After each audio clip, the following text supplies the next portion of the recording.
Okay, good morning, everyone. Welcome to Byju's Exam Prep IAS. This is Sham Kagoria. Now, before we start the discussion, if there is no issue with the sound, can you please give me a thumbs up? Let me know that I'm audible so that we can start the discussion. Done? Okay, so let's start.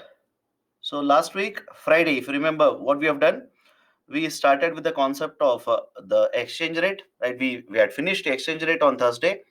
After that, we started with the concept of balance of payment, right? What is a balance of payment? Balance of payment in essence is nothing but it's a record of all the transactions that take place between India and rest of the world. Very simple. It's a record of transactions that will take place between India and the rest of the world. That is called as a balance of payment. Now, why do we have transactions between India and rest of the world? Because we import goods and services, we export goods and services, right? Investments will come into India, investment will go out of India, remittances will come, remittances will go, etc., etc. So for all of this, we need to keep a record of transaction, which is called as a balance of payment. Who will prepare this balance of payment? Who is the responsible authority for preparation of balance of payment? The balance of payments is actually prepared by Reserve Bank of India, RBI, Reserve Bank of India. Now, in the context of India, we have discussed the concept of balance of trade. Balance of trade, it could be a trade surplus, it could be a trade deficit, it could be a balanced trade. In case of India, right? I hope you remember what do we have? What we generally have? Do we have a balance of trade surplus or trade deficit? Right? If you remember correctly, I said we generally have trade deficit in India. After that, we have discussed a current account deficit and current account surplus, CAD and CAS, CAD and CAS. Now, before I go forward, please do let me know. At this point, I was supposed to make a connection, but please do let me know. If India's current account deficit increases, if the India's current account deficit increases, will it have an impact on exchange rate? Please do let me know. Now, this should be very clear to you. I repeat it. If India's current account deficit increases, will it have an impact on exchange rate? Right. In fact, this was the point that was written in one of the factors of exchange rate. I had forgotten to tell you in the balance of payment, but please let me know right now. If CAD increases, can I say it will have an impact on exchange rate? Answer is simply yes. It will have an impact. How? If CAD increases, it simply means more dollars are going out of India. Simple. The outflow of dollars from India will be higher, which means you're converting more of rupees, you're selling more of rupees in the market, and you're purchasing, you're demanding more of dollars. You're selling more of rupees and you're purchasing more of dollars. And as a result of this, will it have an impact on exchange rate? Of course, yes, it will have an impact. Okay. So current account deficit, I had forgotten to tell you this, but yes, with the CAD, it will have an impact on exchange rate. Then we have discussed a balance of payments, complete balance of payments, a surplus and a deficit. Complete balance of payments, surplus and a deficit. Right? That is basically the revenue side. If it is greater than the expenditure side in the balance of payment, it is called as a balance of payment surplus. Otherwise, this is called as a balance of payment deficit. Okay. Now, after that, we have discussed what's a concept of convertibility. Right? I hope you remember this. What is the concept of convertibility? What do you mean by convertibility? How freely are you able to convert your domestic currency into foreign currency and vice versa? I repeat, how freely are you able to convert your domestic currency into foreign currency and vice versa? That is called as convertibility. In case of India, I hope remember this. The current account has full convertibility, whereas the capital account has partial convertibility. And the reason why we have a partial convertibility in the capital account is very simple. We are concerned about the fact that if you have full convertibility, then it could create a lot of volatility, uncertainty in the market whenever the dollars will flow out of India. And that is the precise reason we have partial convertibility in the capital account, whereas in the current account, we have full convertibility. Then we have discussed concept of WTO, World Trade Organization. Before, before we did not have WTO. WTO started operating from 1995. Before 1995, we had basically an agreement called as GATT, GATT, General Agreement on Trade and Tariff, GATT. Now, We established GATT earlier, right? Because we proposed ITO, but there was no consensus to set up ITO. As a result of this, we established GATT. GATT was basically an arrangement. It was a stopgap. It was a temporary arrangement. And over a period of time, many countries joined GATT, but there were certain concerns with GATT. For example, dispute settlement was not appropriate. It was very slow under GATT. It covered only goods, right? It covered very few number of countries, etc. That's a precise reason. 1995. I hope you remember this. That's a precise reason. 1995, we established World Trade Organization. And World Trade Organization, right, has a very nice institutional structure. There is a ministerial conference. Ministerial conference is the highest decision making body. It will meet once every 2 years. Of course, that is not a compulsion, it's a convention. Now after ministerial councils, we also have general council. General council takes care of day-to-day activities of WTO, and general council will act as a dispute settlement body, and general council will also act as a trade policy review body. After that, we have discussed the principles followed under WTO. For example, most favored nation principle, for example, national treatment, etc. After that, we have discussed certain very important agreements under WTO. That is a GATS, General Agreement in Trade in Services. Then we have discussed TRIPS, trade-related intellectual property rights. Then we have discussed TRIMS, trade-related investment measures. Now we are supposed to discuss certain more important concepts under WTO. Let me discuss a dispute settlement. Dispute settlement. Now, before I go forward, did all of you get time to read the set of the articles that are given on Friday? Please do let me know. Did all of you, I know all of you are very busy with UPSC preparation. All of you are very busy with UPSC preparation, but did you get time, right? In the last 3 days, did you get time anywhere to read those articles that I've listed and given to you people? And please do let me know, were those articles relevant for UPSC? Were those articles important for UPSC? Should you have read those articles? Let me know what is your feedback. And before I go forward, some of the articles are not clear. Okay, let them be not clear. What is the importance of clarity?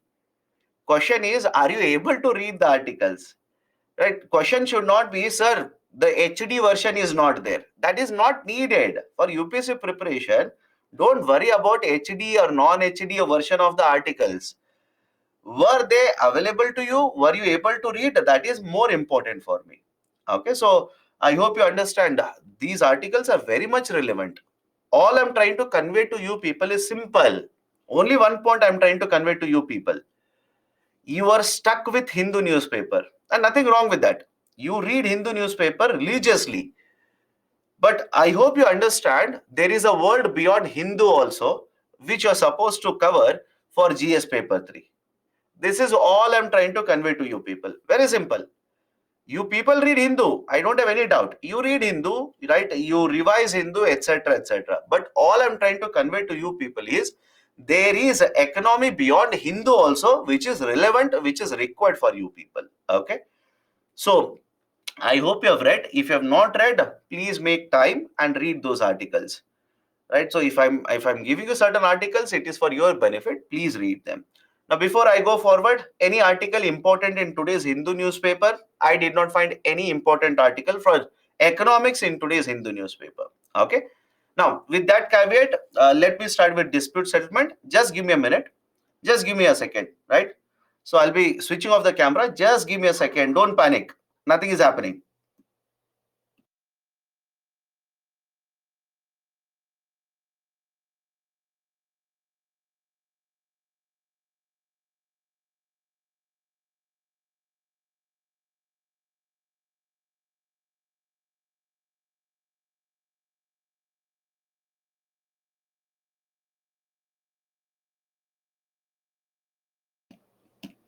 Okay. I'm back.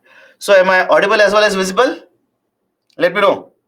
Am I audible as well as visible? Both. Done. Let's start. So let's continue dispute settlement. Now, what happens in a dispute settlement? What is a dispute? First, to begin with, what do you mean by the term dispute? Dispute represents any kind of right, basic friction between member countries. Friction means, let me give a very simple example. Imagine Indian government will introduce a certain policy. Government of India will introduce certain policy.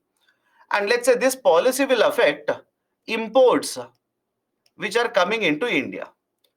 So this policy should be acceptable to other countries. If they do not accept this kind of a policy, right, basic argument is there's a dispute between the member countries. Is it okay? I'll repeat it again. India will introduce a policy. This policy should be acceptable to other member countries of WTO. If they do not accept it, basically we'll say there is a dispute between India and other countries. Can I give you a current affairs example? Can I give you a current affairs example? Government of India very recently has announced that if you import, right, products such as the PCs, laptop, etc., you will require, right, let's say licenses. You will require licenses. Now, this kind of a policy should be acceptable to other countries. If they do not accept it, of course, they will raise a concern regarding this. They will go to WTO and they'll file a dispute. They will file a complaint against India. Any other example, sir? Earlier, when we exported steel and aluminum to USA, the USA government, right, USA government basically had imposed more taxes. I repeat, earlier the USA government, when we exported steel and aluminum to USA, we our exports attracted around, right, 20%, 30% taxes by the USA government. So that was not acceptable to us. So we went to WTO, filed a complaint. So argument is simple. Argument is simple here. Certain member countries will introduce a policy, and if other countries do not accept it, we call it as a dispute. And what do other countries do? These other countries will go to WTO and file a dispute, file a complaint against India. Any problem with the term dispute here? Right? Non-agreement. It basically non-agreement. You are introducing a policy which is not acceptable to other member countries. So imagine there is a dispute. There are two countries, X and Y, or let's say A and B. There are two countries. A has implemented a policy. A has implemented a policy which is not acceptable to B. So there is a dispute now. B will go to WTO, file a complaint against India or file a complaint against A. Now, a member country will file a complaint against another country at a DSB. If you ask me, sir, what is a DSB?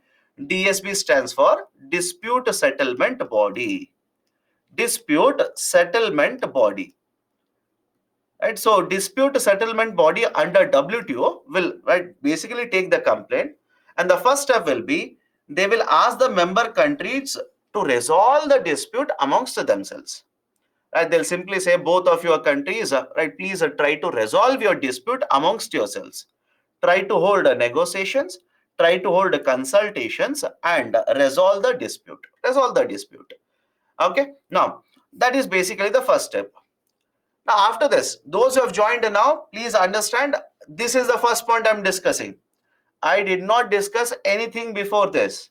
Those who are joining now, I did not discuss anything. Don't keep on saying, sir, revise last 15 minutes. I did not do anything. I started with the dispute. This is the first point, right? Until now, what did you do, sir? I was basically telling you what we covered last week. Right? I was basically telling the others what we covered last week. So this is the first point, right? I've not covered anything before you have joined. So join now. So first point, the member country which will go to WTO file a complaint against another country. And after this, they will ask these member countries, the dispute settlement body will ask these member countries to resolve the complaints amongst themselves. Try to hold consultations, try to resolve that particular dispute. Now, what if both A and B are not able to resolve the dispute? They were not able to resolve the dispute. In that case, what will happen? The dispute settlement body will appoint an expert committee, an expert panel. I repeat, the dispute settlement body will appoint an expert panel. Now, this expert panel will look into the complaint of the country B and, right, basically conduct an inquiry and submit a report. I repeat, this panel will conduct an inquiry. Let's say country B has a complaint against country A. It will basically conduct an inquiry and say whether this policy of country A, whether this is correct or wrong. Now this is the report that is submitted by panel. Now let's say hypothetically, the panel says the policy of country A is wrong. I repeat, let's say hypothetically, right, the policy of country A was wrong. Now please understand this. Against this, country A will be allowed to appeal. The report says country A's policy is wrong. It should not be implemented. So now country A will be allowed to appeal against this report. And the appeal will be done in another body called as appellate body. Under dispute settlement, there is one more body called as appellate body. And this appellate body, please understand, there are 7 experts, 7 members in the appellate body. Please remember this. There are 7 members in the appellate body. And whenever appeal will go to the appellate body, at least, right, out of this, 3 members should sit together. I repeat, out of 7 members, 3 members should sit together and they should take up the appeal and look into the appeal. Right? Appeal is country A will say panel finding is wrong. This is the supporting document, right? They should have given this, etc., etc. So appellate body will take into the country consideration the report of the panel and either will uphold the report of the panel or will basically say panel findings are wrong. But the final decision whether the report should be accepted or not, the final decision is generally taken by the dispute settlement body. The dispute settlement body will either, right, after voting, please remember, after voting, the dispute settlement body either will accept the report or reject the report.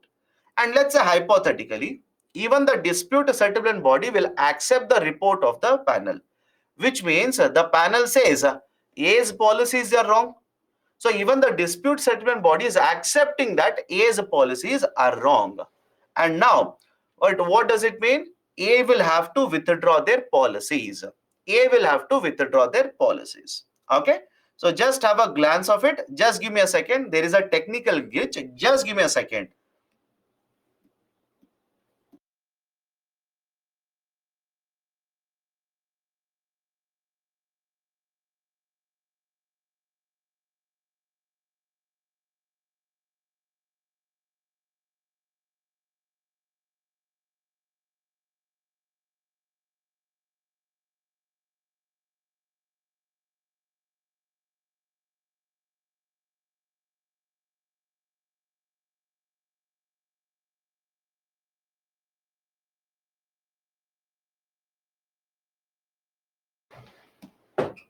Okay. Any problem with the dispute settlement body? Now, some of you are saying, sir, the class showed at 9 o'clock. There is certain technical glitch. That is what I have been told just now. There was certain technical glitch for some of the students. For some of the students, apparently it is showing 9 o'clock in the morning. But don't worry, I'm not taking class at 9 a.m., right? Because I can't start at 9 a.m. and finish the class at 9:30. So, no, there was a technical glitch, right? So, do not worry about it. Okay. Okay, now before I go forward, one more very important announcement. That was right, basically the argument. The tomorrow's class. Tomorrow is 15th August. Tomorrow is 15th August. So it's a holiday. So tomorrow there is no class. Right? I repeat. Tomorrow is 15th August.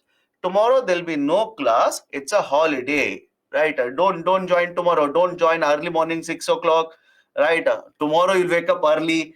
Right? Rest of the days you will not wake up early. Tomorrow purposely will wake up early and sit in front of your PC at 6 o'clock and keep on complaining class shuru nahi ho raha hai. So tomorrow, right? So there is no class. Right? There is no class. It's a public holiday. Okay? Done. Okay, come back to this. This is how the dispute settlement is actually done. Now, in recent times, there is an issue with the dispute settlement under WTO.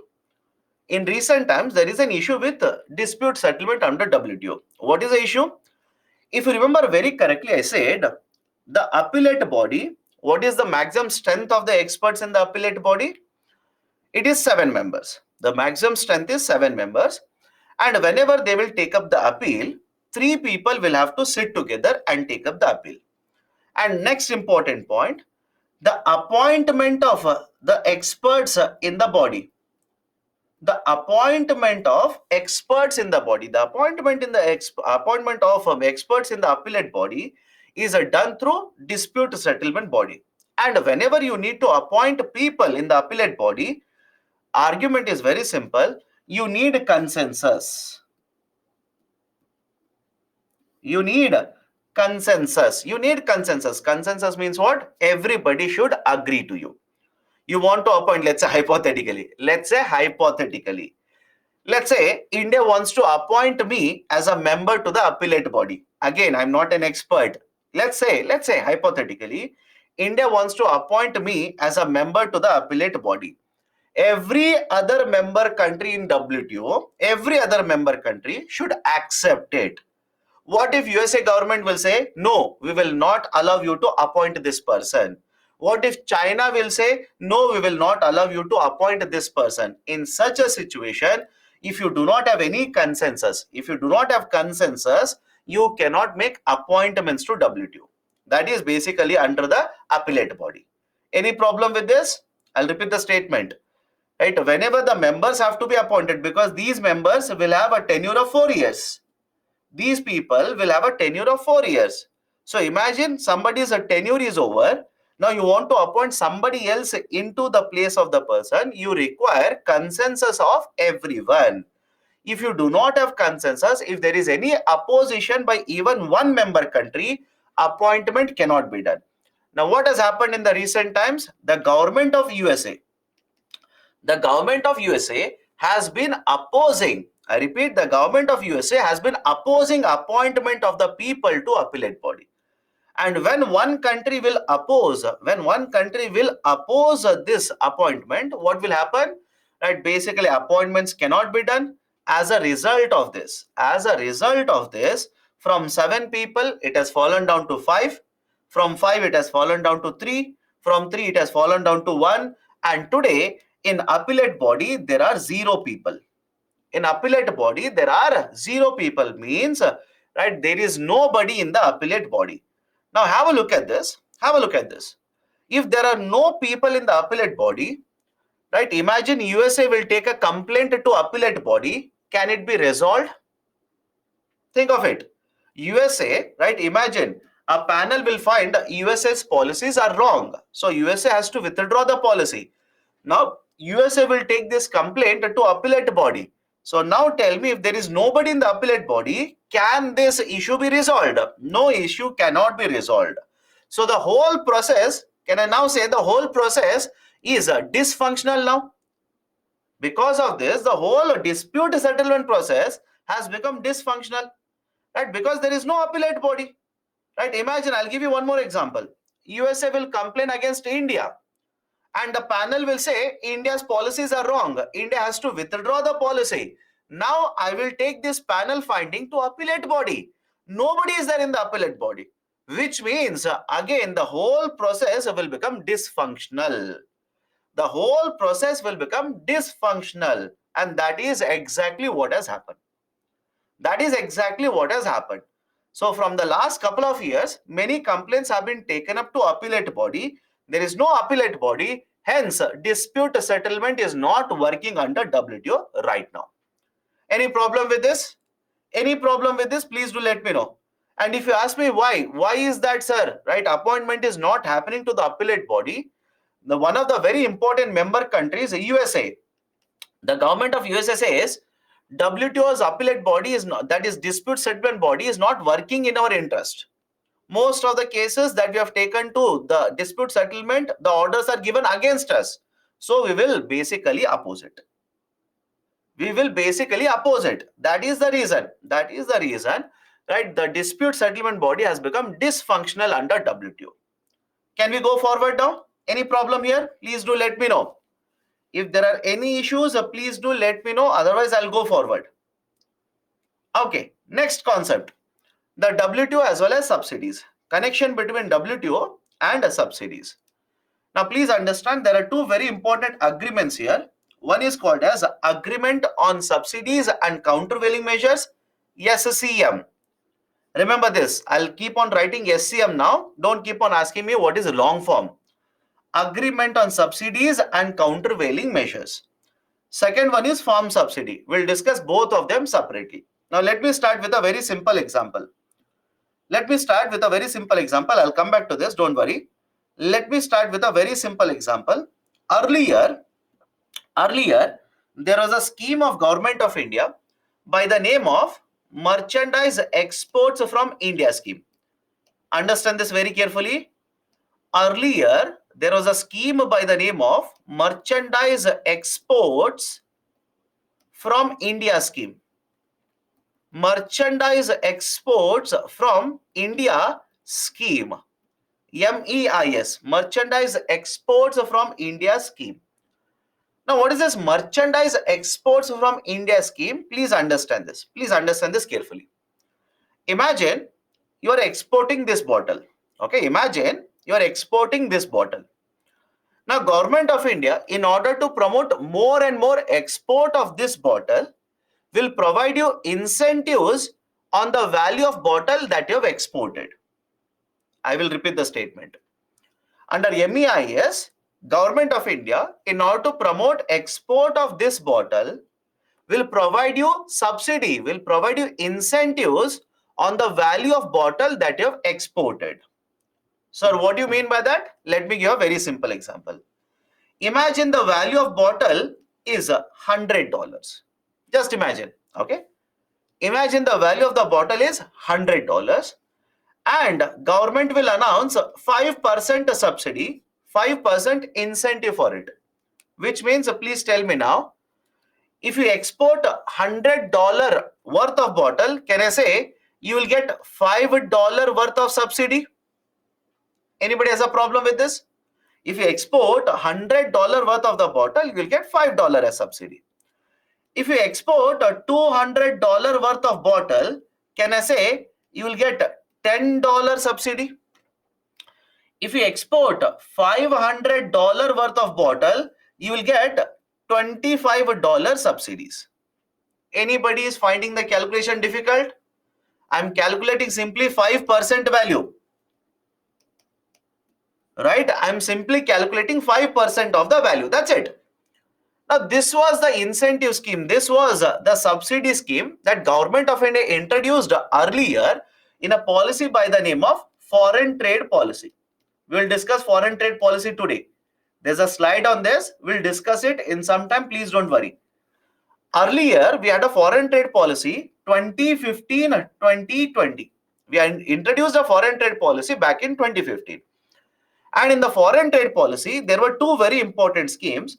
One was called as MEIS and the second one was called as SEIS. First one was called as MEIS, second one was called as SEIS. Sir, what is SEIS? Instead of merchandise, simply write a service.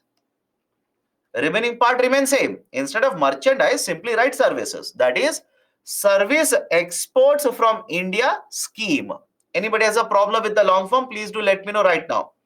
MEIS stands for Merchandise Exports from India scheme. Services, right, exports from India scheme.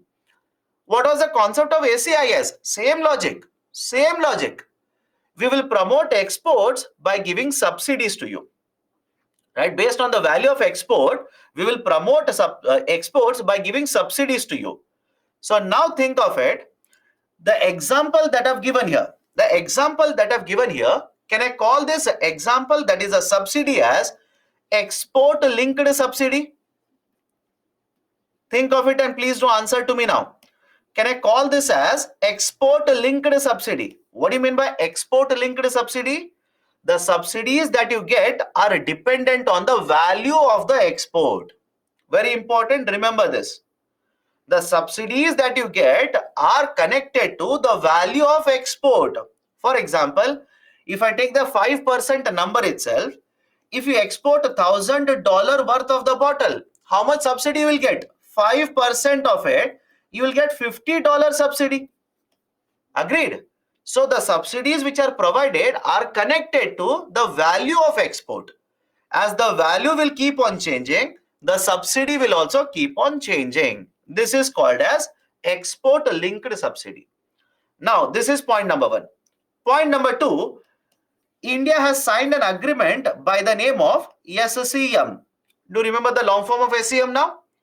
India has signed an agreement by the name of ECOSystem, that is Agreement on Subsidies and Countervailing Measures. And as per this agreement, please remember, as per this agreement, if a country's per capita income, if a country's per capita income crosses more than $1,000, I'll repeat the statement. If a country's per capita national income crosses more than $1,000, such country should not be providing export-linked subsidies. I'll repeat the statement here. As per SCM, Agreement on Subsidies and Countervailing Measures, if a country's per capita national income has crossed more than $1,000, then that country should not provide export-linked subsidy. Point number three, India's per capita national income is more than $1,000 since 2013. Right, I repeat, point number three, India's per capita national income has been more than $1,000 since 2013. Now put all the 3 points together. Put all the 3 points together. One, you are exporting services by providing, you are exporting merchandise, you are exporting services by providing export-linked subsidy. Point number two, you are a signatory to Agreement on Subsidies and Countervailing Measures, and as per that, if your per capita national income is more than $1,000, you are not supposed to provide export-linked subsidies. Point number three, India's per capita national income is more than $1,000 since 2013. Now, please tell me, will USA government agree with MEIS scheme? Let me know. Do you think government of USA will accept MEIS scheme? Will they accept SEIS scheme? They will not accept it. So now can I say there is a dispute between India and USA? All of you will agree? There is a dispute between India and USA. So there is a dispute. And as a result of this, the government of USA with many other countries went to WTO, filed a complaint against India. There was a panel which was set up consisting of 3 experts, and the panel found that yes, India is violating the agreement on these subsidies. India is violating WTO principles by providing export-linked subsidies. And that is the precise reason. Have you come across this newspaper article? Government of India has suspended both of them. Government of India suspended both MEIS and SEIS. Now we have one more scheme by the name of RODTEP. Correct? Please do let me know. We have one more scheme by the name of RODTP, Remission of Duties or Taxes on Export Products. Right? All of you okay with what we have discussed so far? Please do let me know. All of you are okay with what I've discussed so far? That is why there is a dispute. If there is a dispute, what will happen under WTO? Right? Why did government of India withdraw MEIS, SEIS? Why RODTP was implemented? Right, sir, is MEIS applicable now? No, MEIS is not applicable. Is SEIS applicable? No, it is also not applicable. Government has suspended both of them because under WTO there is a dispute, and the panel says India's policies, export-linked subsidies, are wrong. That is basically the importance of this kind of an agreement. All of you are okay with this agreement now? Let me know. All of you are okay with this agreement? Agreement on subsidies and countervailing measures. So if a country's per capita national income crosses more than $1,000, you are not supposed to provide export-linked subsidies. Right? You're not supposed to provide export-linked subsidies. And there is one more point here. Imagine you're manufacturing this bottle and you're exporting. If your value of export, I repeat, if your value of export is more than 3.25% of total export of this bottle in the international market. I will repeat the statement. I'm talking about second point. Right? You're exporting this bottle. Just like you, China will also export. Germany will also export. UK will also export. So when you're exporting this bottle, if the value of your export is more than 3.25% of total global sales of this bottle, then you cannot provide export linked subsidies. You cannot provide export linked subsidies. That is the second point under agreement on subsidies and countervailing measures. Now there is one more agreement, agreement on agriculture. We will discuss this when I take up subsidies. Is it okay? I'll repeat it. There is one more agreement, very important agreement, agreement on agriculture, AOA, agreement on agriculture, AOA. This we will discuss when I take up subsidies. Trust me, we will discuss this in detail. Please do not worry about it. Okay, do not worry about it. We'll discuss this after some time. Okay, now the concept of economic integration. The concept of economic integration. Now, what do you mean by economic integration?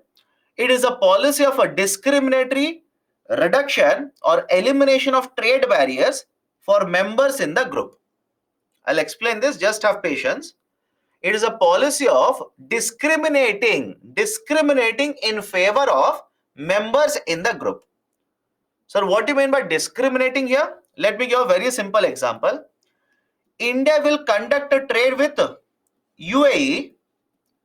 India will conduct a trade with Australia, conduct trade with USA, UK, right, etc. Now, question number one. Please tell me if you are reading newspapers, does India have an agreement with UAE? Does India has India signed very recently a trade agreement with UAE? Again, I have not covered the agreements, I know that, but are you reading newspapers or not? India has a trade agreement with United Arab Emirates. They have. Some of you are saying no, my dear. In this year, it has become very famous. They have this agreement. Second question. Has India signed an agreement with Australia? Has India signed an agreement with Australia? Again, answer is yes. India also has a trade agreement with Australia. In fact, because I'm discussing trade agreement with Australia and UAE here, today, right, again, some of you are talking about military exercises. My dear, I'm not talking about military here. I'm simply talking about pure economics. Trade agreement. I'm not talking about military exercises. I'm not talking about strategic alliances. No, I'm purely talking about economics. Trade agreements. India, UAE signed an agreement last year. India and Australia also signed a trade agreement last year. And because I'm talking about India, UAE, India, Australia, today's newspaper, if it is possible for you people, in business line, there's an article on India having trade agreement with UAE as well as Australia. If possible, please do read that. Okay, go forward now. But what is the meaning of trade agreement? What is the meaning of trade agreement here? Now, can I simply say that if this bottle will come from Australia, UK and USA to India, I'll repeat the statement. If this bottle will come from UK to India, USA to India and Australia to India. Now, because there's a trade agreement between India and Australia, right, is there a possibility that government of India will reduce the taxes on this bottle coming from Australia to 0%? Let me know, possibility or not. Simple argument, because we have an agreement. Understand this. Some of you are not understanding what I'm trying to convey to you people. Because we have an agreement with Australia, can we tell Australia, you export this bottle, I will reduce, right, the import duty to 0%. And because we do not have agreement with USA, I will impose 10%. Because we do not have agreement with UK, I will impose 10%. So this kind of favoritism, let me know, this kind of a discriminatory practice, right, can I call this as integration of economies? Let me know. This kind of favoritism, right, this kind of discrimination in favor of member countries in the agreement, can I call this as economic integration? Of course, yes, this is the idea of economic integration. How does economic integration happen? There are multiple levels, multiple stages. Follow this very carefully.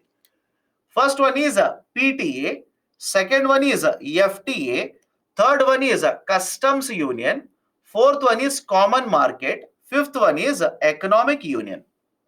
These are the 5 stages, right? So let me start with PTA now.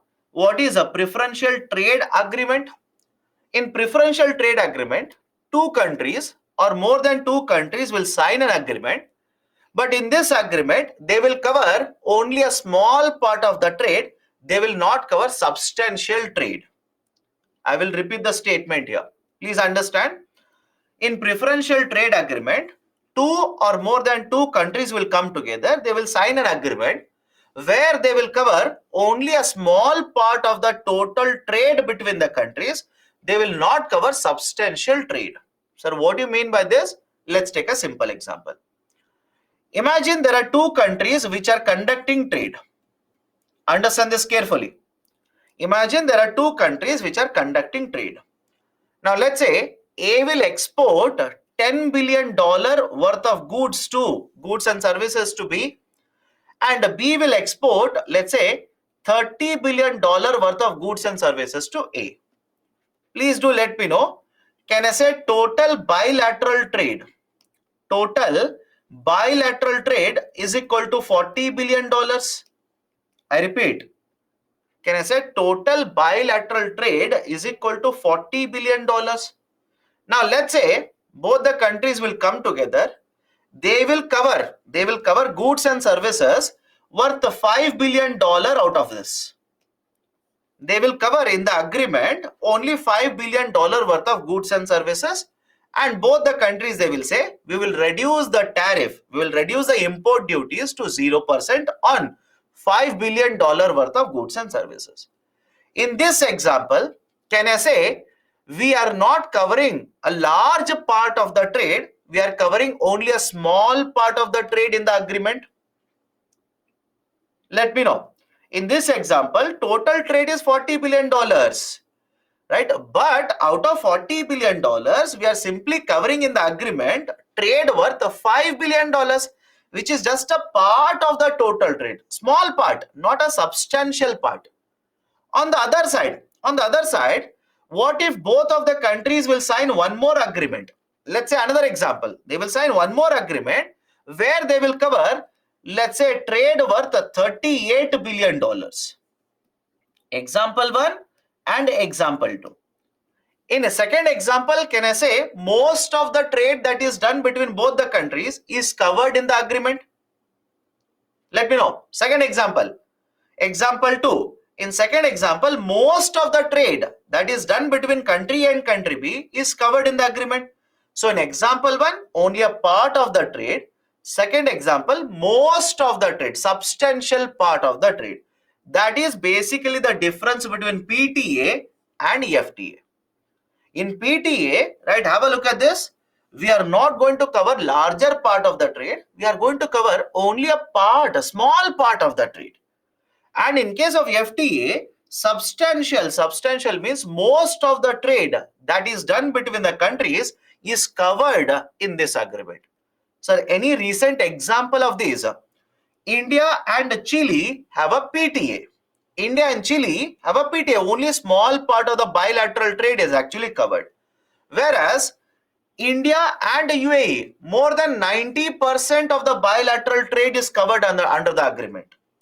India and Australia, more than 90% of the bilateral trade is covered under the agreement. So can I call these agreements as a free trade agreements? Any problem? Can I call these agreements as a FTAs, a free trade agreements? So anybody has an issue as to why it is called as an PTA, why it is called as an FTA? Can I go forward now? Let me know. Can I go forward? Anybody has an issue? Please do let me know right now. Only 4 people have replied. If you do not have any problem, I'll go forward. And if you don't reply, automatically I'll go forward. Okay. So now, right, many of you will basically say, sir, but in the context of India and UAE, India and Australia, right, we generally don't come across the term FTA. we come across another term. What is another term? You will come across terms such as SECA and SEPA. Right? In the context of these kind of agreements, you will come across SECA and SEPA.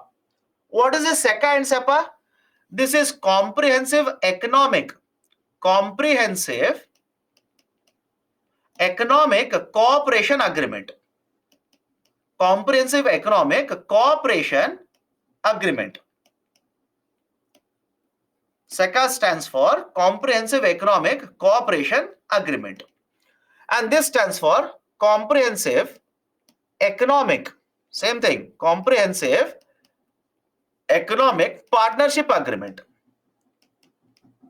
Comprehensive Economic Partnership Agreement. Partnership Agreement. Now please understand this, whether they call it as a SECA, SEPA, etc. Both are types of FTAs only. They are FTAs. Then why do we have the name SEPA and SECA? What if, please understand this, rather than sticking only to trading of goods and services, rather than covering only goods and services in the trade agreement, they will cover investments. Think of it. They will cover investments. They will cover intellectual property rights. They will cover promotion of other types of relations between both of the countries. So think of this. Rather than covering only goods and services in the trade agreement, we will cover more than goods and services. Can I call such agreements as comprehensive trade agreements? Let me know. I'll repeat it again, rather than simply covering goods and services in the agreement, I will go beyond goods and services. I will cover, intellectual property right. I will cover data sharing between the countries. I will cover, even investments between the countries, which means this agreement is not just limited to goods and services, it is a comprehensive agreement. That is the reason these types of terminologies, such as SEPA and SECA are used by the government. Okay, that is basically the idea of a SEPA and SECA. Both are basically the concept of FTAs only. Okay. Now there is a very interesting question. What is intellectual property? My dear, did you attend Friday's class? Those who are asking this question, answer to me. Did you attend Friday's class? Did we discuss the basic idea of intellectual property right? Then tell me. Patent, copyright, industrial design, all these are intellectual property rights. Sir, if any member will oppose a DSP, then such body will become dysfunctional. No, my dear, please understand. In case of a dispute settlement body, that is appointment of experts in the appellate body, you need consensus. You need consensus. And if you do not have consensus, if any member opposes for the appointment, then that will not be done. That appointment will not be done. But let me ask you one more question. Before I go forward, let me ask you one more question. In the last step of dispute settlement body, this step I'm talking, in the last step of dispute settlement body, do you require consensus here? Please think very carefully before answering. In the last step of dispute settlement body, do you need consensus here? Please think carefully before answering. That is the reason, right? Please think very carefully. You don't require consensus for accepting the report. I repeat, remember this carefully. You do not require consensus to accept the report. You do not require consensus. Why? My dear, think of it. Just think of it. Does it make sense or not? That is, let's say US has filed a complaint against India. And now in the dispute settlement body, the question is, the report is against India's policy. Will India accept the report? Vote in favor of the report? Let me know. Will India accept the report and vote in favor of report? No. So if there is a condition that, I repeat, if there is a condition that even in the dispute settlement body, if you require consensus, then trust me, there will be no consensus for the acceptance of the report. Right? No country whenever the report is against them, no country will vote in favor of it. They will always oppose it. Yes or no? Think of it. Please think of it. If you're a member country, I have complained against you, will you accept the report at dispute settlement body? No, you will oppose it. So if you oppose it, then how can we accept under dispute settlement body? Then even if the whole process is over, right, DSP will become dysfunctional. That is the precise reason at DSP level, that is the last step, you don't require consensus for accepting the report. But on the other side, slightly tricky, remember the next point. If you want to reject the report, then you require consensus. Is it okay? I'll repeat it again. If you want the report to be accepted, you don't require consensus, right? 2 countries will oppose it, 3 countries will oppose it out of 160 plus countries. They will accept it. But if the report has to be rejected, then all the countries, all the member countries will have to vote against the report. That will not happen. Right? Rejection will not happen. Generally, they will accept the report. Okay, that is basically the concept of right, the acceptance or rejection of the report at the level of dispute settlement body. Okay, done. So again, basic idea is in PTA, small part of the trade will be covered. In FTA, substantial part of the trade will be covered. Now, one of the student asked, sir, is there any percentage number? So that I can say it is PTA and FTA. My dear, there is no percentage numbers for this. There is no percentage number. Right? Even you can check at WTO level, you can check at the Government of India, that is Ministry of Commerce document. They do not have percentages to distinguish between FTA and PTA. They simply say substantial part, most of the trade if it is covered, they will say it is FTA.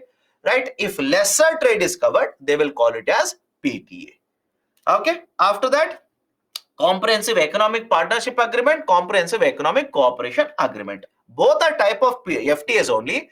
Only difference is in FTA we talk only about goods and services, but in the context of SEPA and SECA, it is beyond goods and services.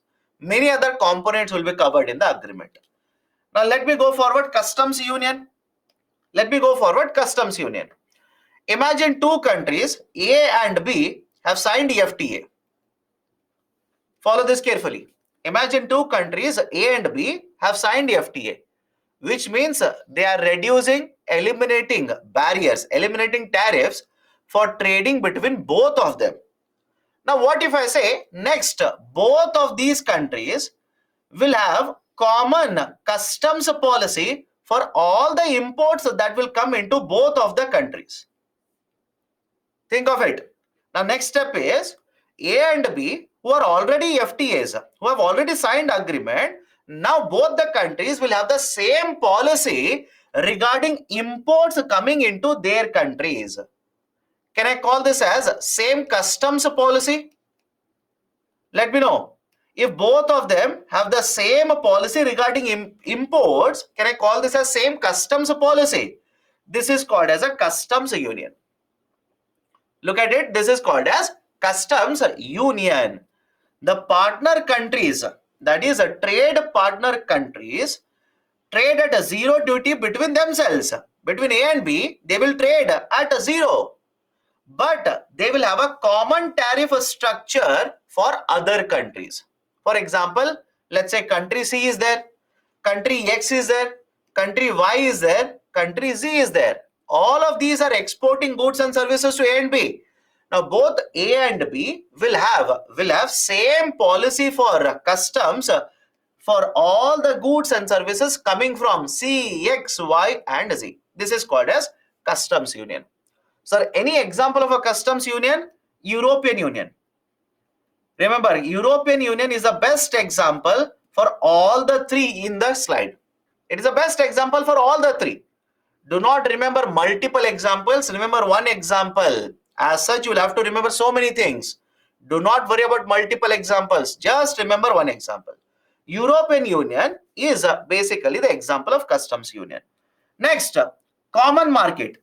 Sir, is India, Australia, India, USA an example of customs union? No. Point number 1, India, USA does not have any trade agreement. India and Australia, it's a free trade agreement. It's a free trade agreement, right? It's not a customs union. Next, common market. What do you mean by common market? Now, this customs union, right? This customs union, that is country A and B, this customs union will have provisions, will make policies, right? Basically for movement of free movement of labor, free movement of capital between the countries. I'll repeat it. What is a common market? It's a customs union, right? Wherein between these trading partners, people can move freely, labor can move freely, investments can move freely without any conditions, without any restrictions. Any example of this? Again, European Union is the best example. For example, imagine European Union has around 20 countries. Okay, imagine you are a citizen of one of the countries in the European Union. Can you cross the border, right? Search for job in another country which is part of European Union? Of course, yes. You do not require any visa for it. But on the other side, imagine now you want to go from India to USA for search of job. Do you require visa for it? I hope you understand the point I'm trying to make here. So in case of common market, it's a customs union where we will have provisions for the free movement of capital, free movement of people. Whereas in case of right customs union, if it is only customs union, there will be no such facility. If it is FTA, there is no such facility. It is just dealing with trade. That's it. Right. So common market is this situation. And finally, we have economic union. Now imagine both countries A and B will have only one currency. Both A and B will have only one monetary policy. Will have only one, right? Only one, right? Let's say parliament. Will have only one fiscal policy. Such type of union is called as economic union. And example for this is again European Union. Right, so simply remember one example for all of them, sufficient. And those are asking, what is this? What is that? You check it, my dear. There are hundreds of trade agreements across world. I cannot tell you the distinguishing between all the 100 trade agreements. Right, that will itself will take, let's say, 4 or 5 days. So you can check it. So this agreement is what? You check it, you will come to know. So argument is customs union, you will have common customs policy. For imports and exports, the same policy will be followed by trading partners. Whereas in case of common market, the idea of a common market is it's a customs union where you can freely move people across the border. You can move freely the capital across the border without any conditions or restrictions. Whereas in case of economic union, now the customs union will have a common currency, will have a common monetary policy, common fiscal policy, common parliament, that is called as economic union. Okay, right? That is basically the concept of economic union. So this is how economic integration will keep on taking place. Now please tell me, can I say as we move from PTA to economic union, don't you think complexity of the system will keep on increasing? I will repeat the statement. As you keep on moving from the PTA to economic union, don't you think the complexity of the system will keep on increasing? Yes or no? Will it keep on increasing? Of course, yes, it will keep on increasing because in PTA, you're simply covering part of the trade. You're covering part of the trade. But in case of economic union, let's say 20 countries are coming together and they're having common currency. Do you think that is easy to implement? 20 countries are coming together and you have same fiscal policy. You have same parliament. You have same monetary policy. Do you think it is easy to implement all of this? Absolutely no. That's not easy. Right? So as you keep on moving from PTA to economic integration, higher level, right, the difficulty level, complexity in the system will keep on increasing. Done? So this, right, is a basic concept of economic integration. Please go through that. Next one. What has been the experience of India? Right, we'll discuss a lot of current affairs now. Listen carefully. We'll discuss a lot of current affairs. Listen carefully. What has been the experience of India in the context of FTAs? That is, right? FTAs have been signed by India, multiple FTAs. But what has been the experience? Let's try and understand. And why is that? Government of India now is trying to renegotiate most of these FTAs. Let's start. As per a Niti Ayog report, as per the Niti Ayog report, India's trade deficit with ASEAN, ASEAN stands for Association of Southeast Asian Nations. India's trade deficit with ASEAN nations has actually increased. Now, what is this point? Let me explain this. Listen to me carefully now. Imagine there are two countries A and B. Before the agreement, imagine A exported, right, let's say $10 billion worth of goods and services to B, and B exported, let's say $30 billion worth of goods and services to A. What is right, the total bilateral trade here? What is the total bilateral trade? Can I say total bilateral trade is 40 billion? Okay, total bilateral is 40. And point number two, how much is the trade deficit? How much is the trade deficit? Trade deficit is $20 billion. Right? Trade deficit is 20 billion. Some of you are making a mistake in CSAT. Right? $20 billion. Right? And which means A has to pay extra $20 billion to country B. Now, let's say after the trade agreements is signed, after trade agreement is signed, A's exports to B will increase to $15 billion and B's exports to A will increase to $45 billion. Now, question number one, how much is the bilateral trade after the agreement? Can I say bilateral trade is $60 billion? Bilateral trade is 60 billion. And how much is the trade deficit? Trade deficit is $30 billion. Trade deficit is $30 billion.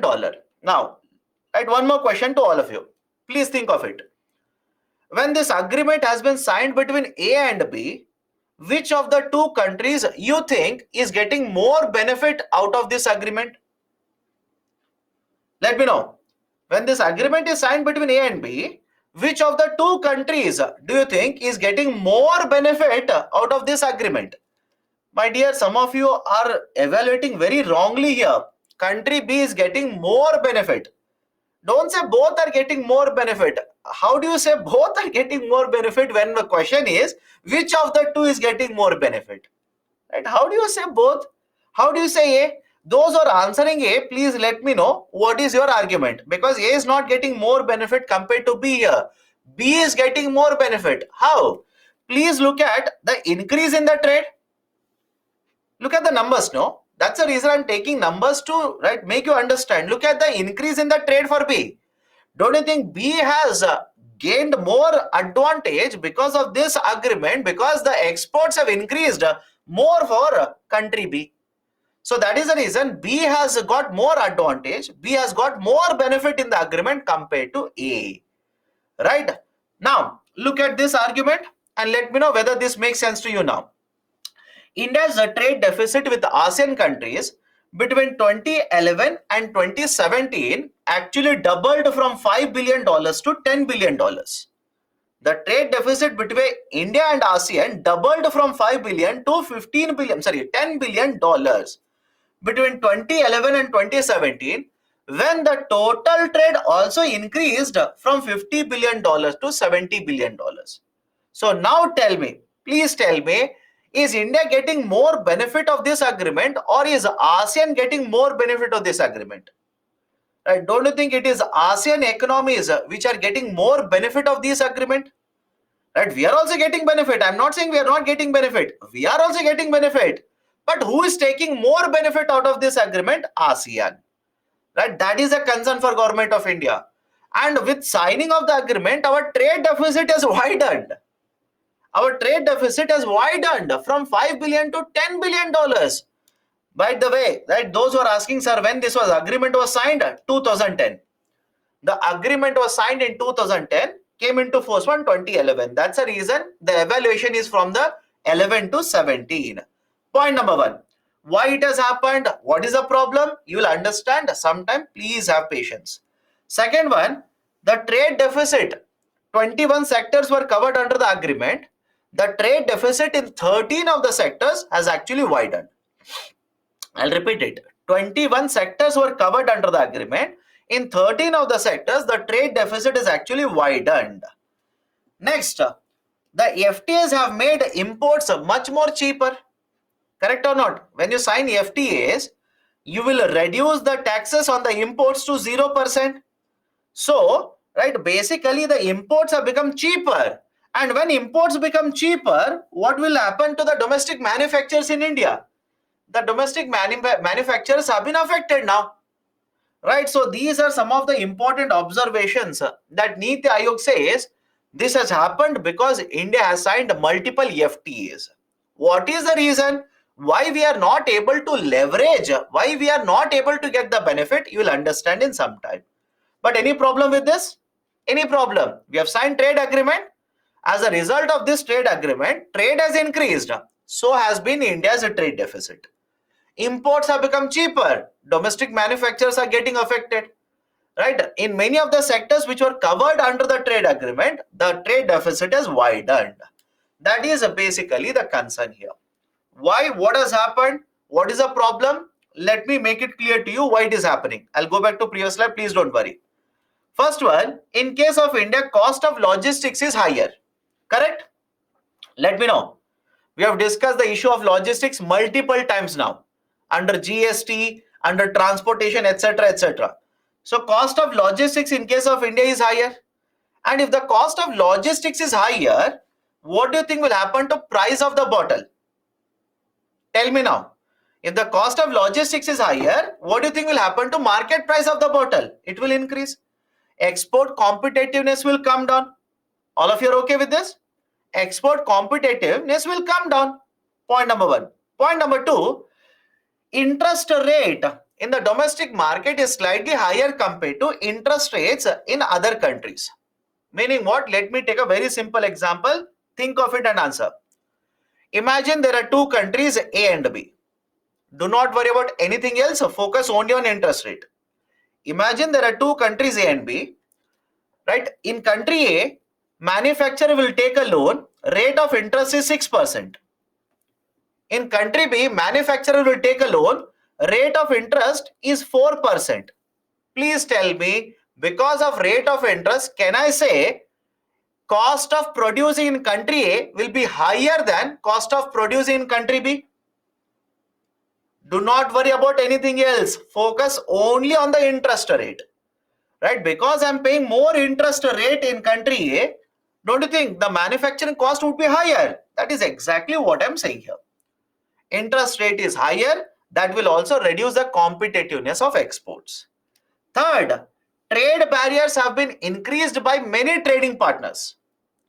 Right? Many trading partners have increased trade barriers. What kind of trade barriers? Non-tariff trade barriers. Do you remember tariff as well as non-tariff? Let me know. Non-tariff trade barriers. Right? For example, now, right, what do you think government of India's policy is regarding importing of PCs, importing of laptops? So if government of India is going to impose a trade policy like that, don't you think imports into India will come down? Right? Don't you think these kind of barriers, if these are imposed against India's exports will also be affected? All of you are okay with this? Right? If these are imposed by other countries for India's exports would be affected. That is actually what is happening for India's exports. And finally, there is a global slowdown in the last couple of years. Right? There has been issue, right? Thanks to pandemic. There has been a slowdown in many countries. Many countries with whom we have agreements have entered into recession. And even today, many countries are experiencing higher inflation rate. As a result of all of this, right, the demand in their economy has fallen down and our exports to their country has fallen down. Right? So I hope you understand these are some of the issues which are faced by Indian exporters from those countries with whom we have agreement and even with those countries with whom we do not have agreement. Now, is the logic okay? Is the logic okay? Right? All of you are okay to understand and agree to the point. Even signing FTAs we are not able to get more benefit. Even after signing the FTAs, we are not able to get more benefit. Other countries are getting more benefit. Apart from this, whether the FTA will become successful or not, it is it is dependent on multiple factors. I'll repeat the statement. Whether FTA will become successful or not, it is dependent on multiple factors. Point number one, you are covering a sector under FTA. Right? I'll give you example. Please listen to carefully. You are covering a particular sector in the FTA. What if this sector is not very well developed in the country? Can I say, even after covering the sector under FTA, exports will not increase from this sector? I'll repeat the statement. Listen to me carefully. Right? You will sign an agreement. Out of, let's say, 20 sectors you are covering under the agreement, you are covering one sector which is not competitive, which is not developed in India, not very well developed in India. Even after signing FTA, don't you think our exports from this sector will not increase? Any problem with the point? Any problem, please do let me know. For example, you are manufacturing this bottle. Let's say you are manufacturing this bottle, you are not competitive. Right? Quantity production is very less. Right? Quality is also inferior. Prices are higher. Now, India will sign an agreement with Australia. Let's say hypothetically, sign an agreement with Australia. The bottle is covered as part of the agreement. Now, please tell me, if you are already not competitive, even after covering under the agreement, will your exports increase? I hope you understand. Will your exports increase? No. Why? You are not competitive. So whether the sector is competitive or not, that's very important. That will have a greater impact whether FTAs will provide benefit to the country or not. Second one is the member countries. Whenever they sign the agreement, the member countries will agree to reduce and eliminate tariff barriers. I'll repeat the statement. The member countries will agree to reduce and eliminate tariff barriers. What if they increase non-tariff barriers over a period of time? Right? Because the agreement covers tariff barriers. We will reduce the taxes to 0%. Right? I will give you advantage compared to other country. Okay, I do agree. But what if you increase non-tariff barriers? If you increase non-tariff barriers, my exports will not increase. My exports again will start decreasing. That is the second concern. Third one, income of the countries with which the agreements are signed. This is very important. We'll connect it to current affairs. The income of the countries with which the agreement is signed. Now think of it and please do let me know. What do you think is better? India signing an agreement with a country whose GDP is $2 trillion. India signing an agreement with a country whose GDP is $30 trillion. Let me know. Please think of it and do let me know. What do you think is better for India? India signing an agreement with a country A, let's say GDP is $2 trillion. India signing an agreement with country B, whose GDP is $30 trillion. My dear, your focus should be this. Your focus should be the second one. Why? I'll tell you. Don't say country A. No, you should focus on $30 trillion. Why? Can I say scope of exports with the second country is very, very high? Think of it.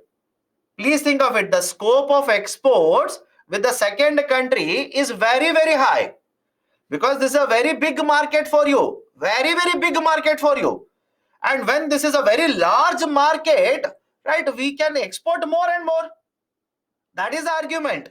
And if you have seen India's trade agreements, this is the way forward. Please remember this. If you have seen India's trade agreement, which is the largest economy in the global market,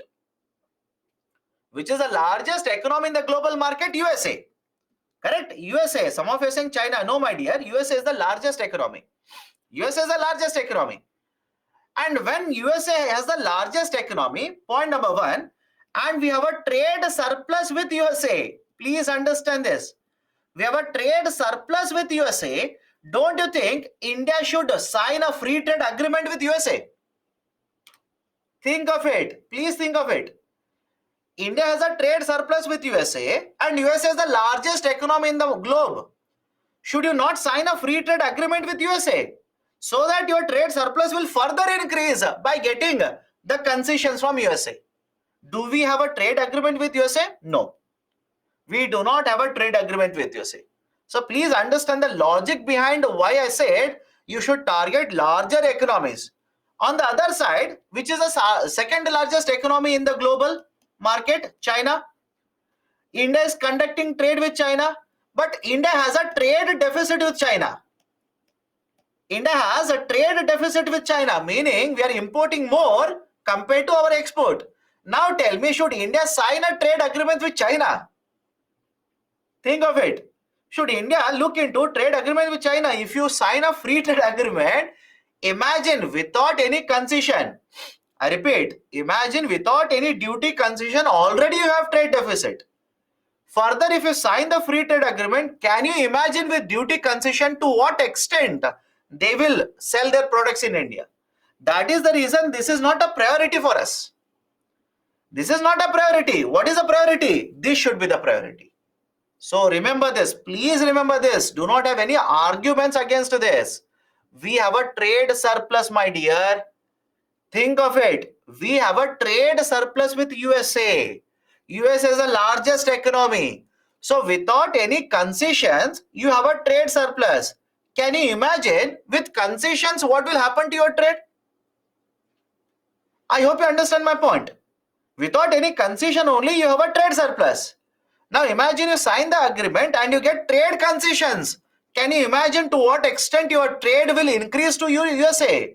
That is the advantage. That's the reason I said target bigger economies. Remember this, write it as a way forward if UPSC will ask you the question. What is the way forward? 1. Look at the larger economies. Please look at the larger economies. Right? UK. UK is also one of the largest economy in the globe. USA is also one of the largest economy in the globe. Do we have free trade agreements with these economies? No. We do not have it as of now. So don't you think India should target at least those countries with whom we have trade surplus, try to enter into free trade agreement with them? That should be the point you should make. That should be the point you are trying to make. Okay?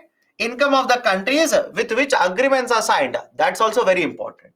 Because if you sign an FTA with a very, very small country, very small country, whose GDP is just a fraction of yours, what is the scope of exports?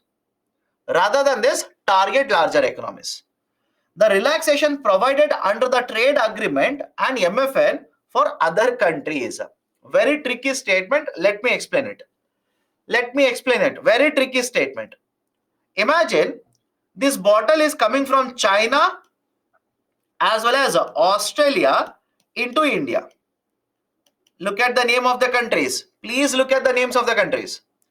Imagine this bottle is coming from China as well as Australia into India. And let's say hypothetically, right now MFN rate is 5% or let's say 2%. MFN rate is how much? 2%, most favored nation rate. Now, India will sign an agreement with Australia, and as a result of this 2% will be reduced to 0% because the free trade agreement will reduce it to 0%. Now, please tell me, even after this, even after reducing it from 2% to 0%, do you think Australian products will be competitive compared to Chinese products? Please think of it. Do you think in this example, Australian bottle, the bottle imported from Australia at 0%, do you think it will be competitive with Chinese products? Chinese products, my dear, think of it. No. Trust me, they will not become competitive. Why? China produces everything in very large quantity. China produces everything in very, very large quantity. Their logistics is very, very cheaper. Logistics is very well developed in China. Very cheaper for them. Cost of logistics is very less. As a result of that, their products, that is the reason in the global market, their products are very, very cheaper, very competitive in the international market. I'm not focused on the quality of the product. I'm focused on the quantity and the price of the product. So argument is, you might sign an agreement and you will reduce the tariff to 0%. But even there, it may not become competitive compared to other countries, because the other countries which are not part of the trade agreement might be having very less cost of logistics, might be having very low rate of interest in their countries, might be having cheaper access to labor, might be having cheaper access to rare metals, rare minerals, etc.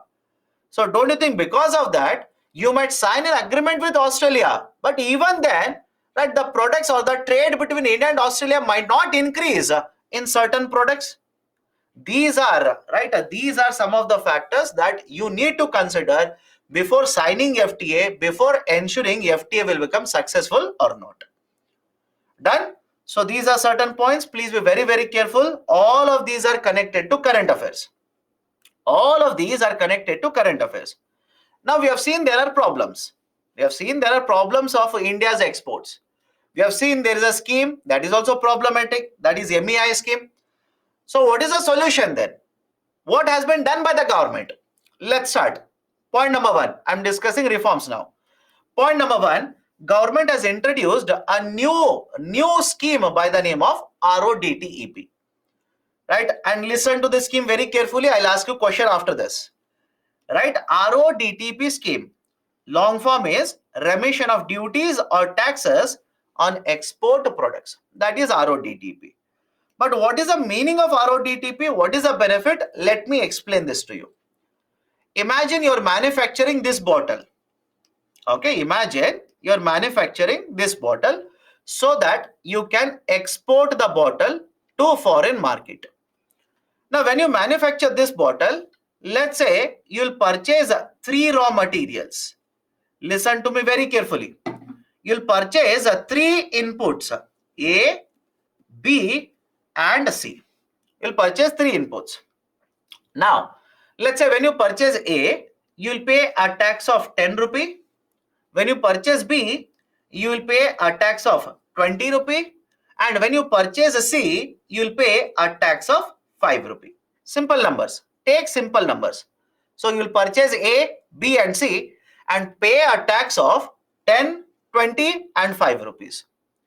Point number 3. Let's say both B and C are covered under GST. Both B and C are covered under GST, goods and services tax. Now, point number 4, think of it and please do answer to me. If B and C are covered under GST, when you decide what is the market price of the bottle, will you consider the taxes that you have paid on B and C? Please think of it. I'll repeat it again. B and C are covered under GST. So next question is, when you consider, right, to decide the market price for the bottle, will you include the taxes that you have paid on B and C? Let me see how many of you remember what we have discussed in the earlier weeks. You should not include. You should not include. Why? My dear, please let me know. Do you remember concept of input tax credit or not? Do you remember concept of input tax credit? Whatever taxes you pay on the inputs, provided it is covered under the GST, will you not get the credit of it? Will you not get it back? Of course, yes, that is input tax credit. So if 25 rupees given to you, if 25 rupees credit is given to you, why will you count 25 rupee in deciding the market price? Right? I hope you understand. You will not count it. On the other side, the product A, it is not under GST. It is not under GST. So when it is not under GST, is it okay if I say you might end up paying this tax at local level, that is at, let's say, municipalities? You might be paying this particular tax to the state government. You might be paying this particular tax to even central government. Doesn't matter. Whether you're paying to the local government, state government, central government, doesn't matter. What is the matter here? Matter is it is not covered under GST. And because it is not covered under GST, will you get input tax credit of 10 rupee? Think of it. Will you get input tax credit of 10 rupee? You will not get it. Or some of you are saying yes. How, my dear? And this is very bad. Very bad, in fact. Why? This is my fourth week. We have discussed this, all of this, in the second week. All of this is over. I'm not introducing anything new to you. Please open taxation chapter and have a look at it. If something is not covered under GST, why will you get input tax credit on it? Why will you get input tax credit? You will not get it. Means what? Right? Understand this. If you decide the market price of the bottle to be 100 rupee, can I say out of 100 rupee, there is a tax of 10 rupee here? Let me know. I'll repeat it again. If you decide the market price of the bottle to be 100 rupee in this example, can I say out of 100 rupee, 10 rupee is because of the taxes? Any problem? And now if you export this bottle at 100 rupee, can I say in the market price 10 rupee is the tax, and this 10 rupee is called as embedded tax. Embedded means inserted. This is called as embedded tax. Any problem here? The 10 rupee which is part of the 100 rupee. 100 rupee is the market price. So the 10 rupee, I'll refer to this as embedded tax. Now simple question to you people. If there is embedded tax in the market price, do you think your export competitiveness will be higher? Think of it. If there is embedded tax in the market price of the product, do you think your export competitiveness will be higher? No, right? It will have lesser export competitiveness. On the other side, what if government says, whatever is the embedded tax, I will return it to you? Think of it. I'll repeat the statement. Whatever is the embedded tax, in this example, embedded tax is how much? 10 rupee. I will return the 10 rupee to you. Now, please tell me, will your market price automatically come down? And if your market price will automatically come down, can I say your export competitiveness will become higher? All of you are okay with this? Your export competitiveness will increase, right? This is basically idea of RODTEP. This is basically idea of RODTP, remission of duties and taxes on export products. Meaning what? Whatever taxes are embedded, I repeat, whatever taxes are embedded, right? Basically, these taxes are given back to the manufacturer or exporter. And because these embedded taxes are given back, you will not include this in the market price, your competitiveness will increase. And next important point, please think of it. If the market price will come down to 90 rupees, that is export market price will come down to 90 rupees, can I say out of 90 rupee, 0 rupee tax is included? I'll repeat the statement. Out of this 90 rupee, that is 100 rupee was actually the market price. The embedded taxes of 10 rupee are given back to you, which means when the market price is 90 rupee, out of this 90 rupee, there is no single rupee, not even a single rupee in the form of taxation. This is called as zero rating of exports. This is referred to as zero rating of exports. That is the out of 90 rupee market price, 0 rupee taxes are there. There are no taxes in 90 rupees. This is called as a zero rating of exports. Any problem here? This is the beauty of RODTP. Now, please understand the next point as well. Right? Let me explain this. Understand the next point as well. Instead of giving you subsidies, right? Do you remember MAIs? What used to happen under MAIs? On the value of the product, government used to give you subsidies. Instead of giving subsidies, in case of RODTEP, government is giving back the taxes to you. Simple.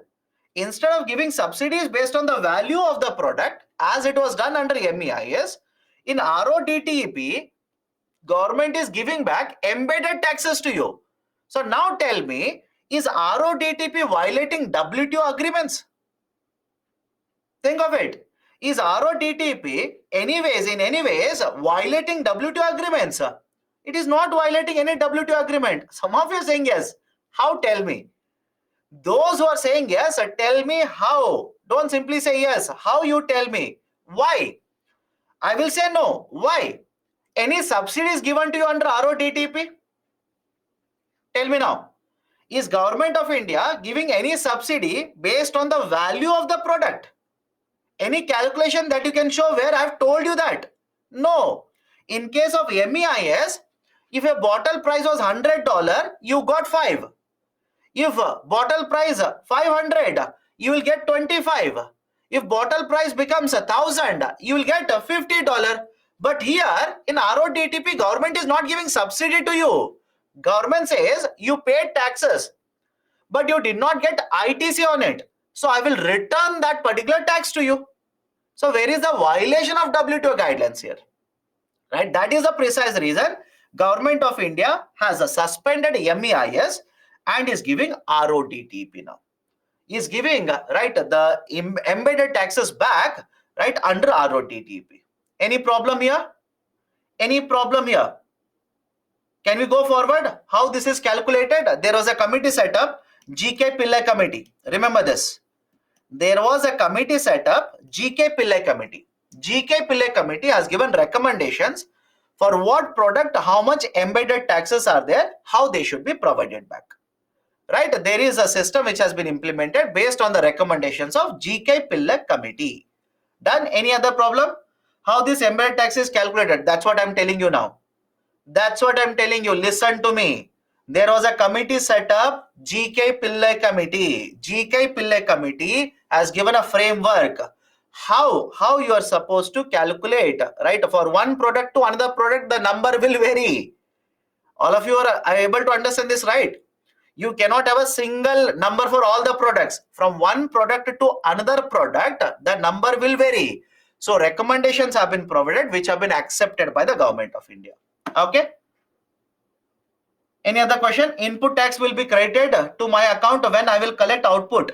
My dear, that you are talking when you are selling within the domestic market. Right? You are arguing, sir, I will get input tax credit only when I will sell the product, get the money and give the tax to government. That is applicable when it is going to happen within the domestic market. Now, simple question to you. If you want to export this bottle to USA more and more, what is more favorable?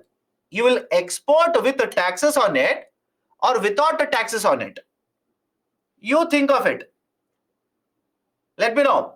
You will export this bottle to USA, and of course we want to export more of the bottles. What makes sense to you? Should you export the bottle with the taxes, that is the prices including taxes, or prices excluding taxes? You should exclude taxes. You should not impose any taxes. That's the reason generally the policy is that when we export, we will not impose taxes. When we import, we will impose taxes. Right? Until and unless that is required, when you export it, you will not impose taxes. You will try to export it without taxes on the product. Okay, done? From where does the 10 rupee come? My dear, let me give a very simple example. Imagine this is petrol. Now tell me. Please tell me now. Imagine this is petrol. Do you think the taxes that you pay on the petrol, you will get ITC on it? Now this should be very clear to you.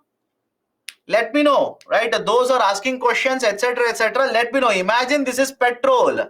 Product A is petrol. Will you get ITC on taxes that you have paid on petrol?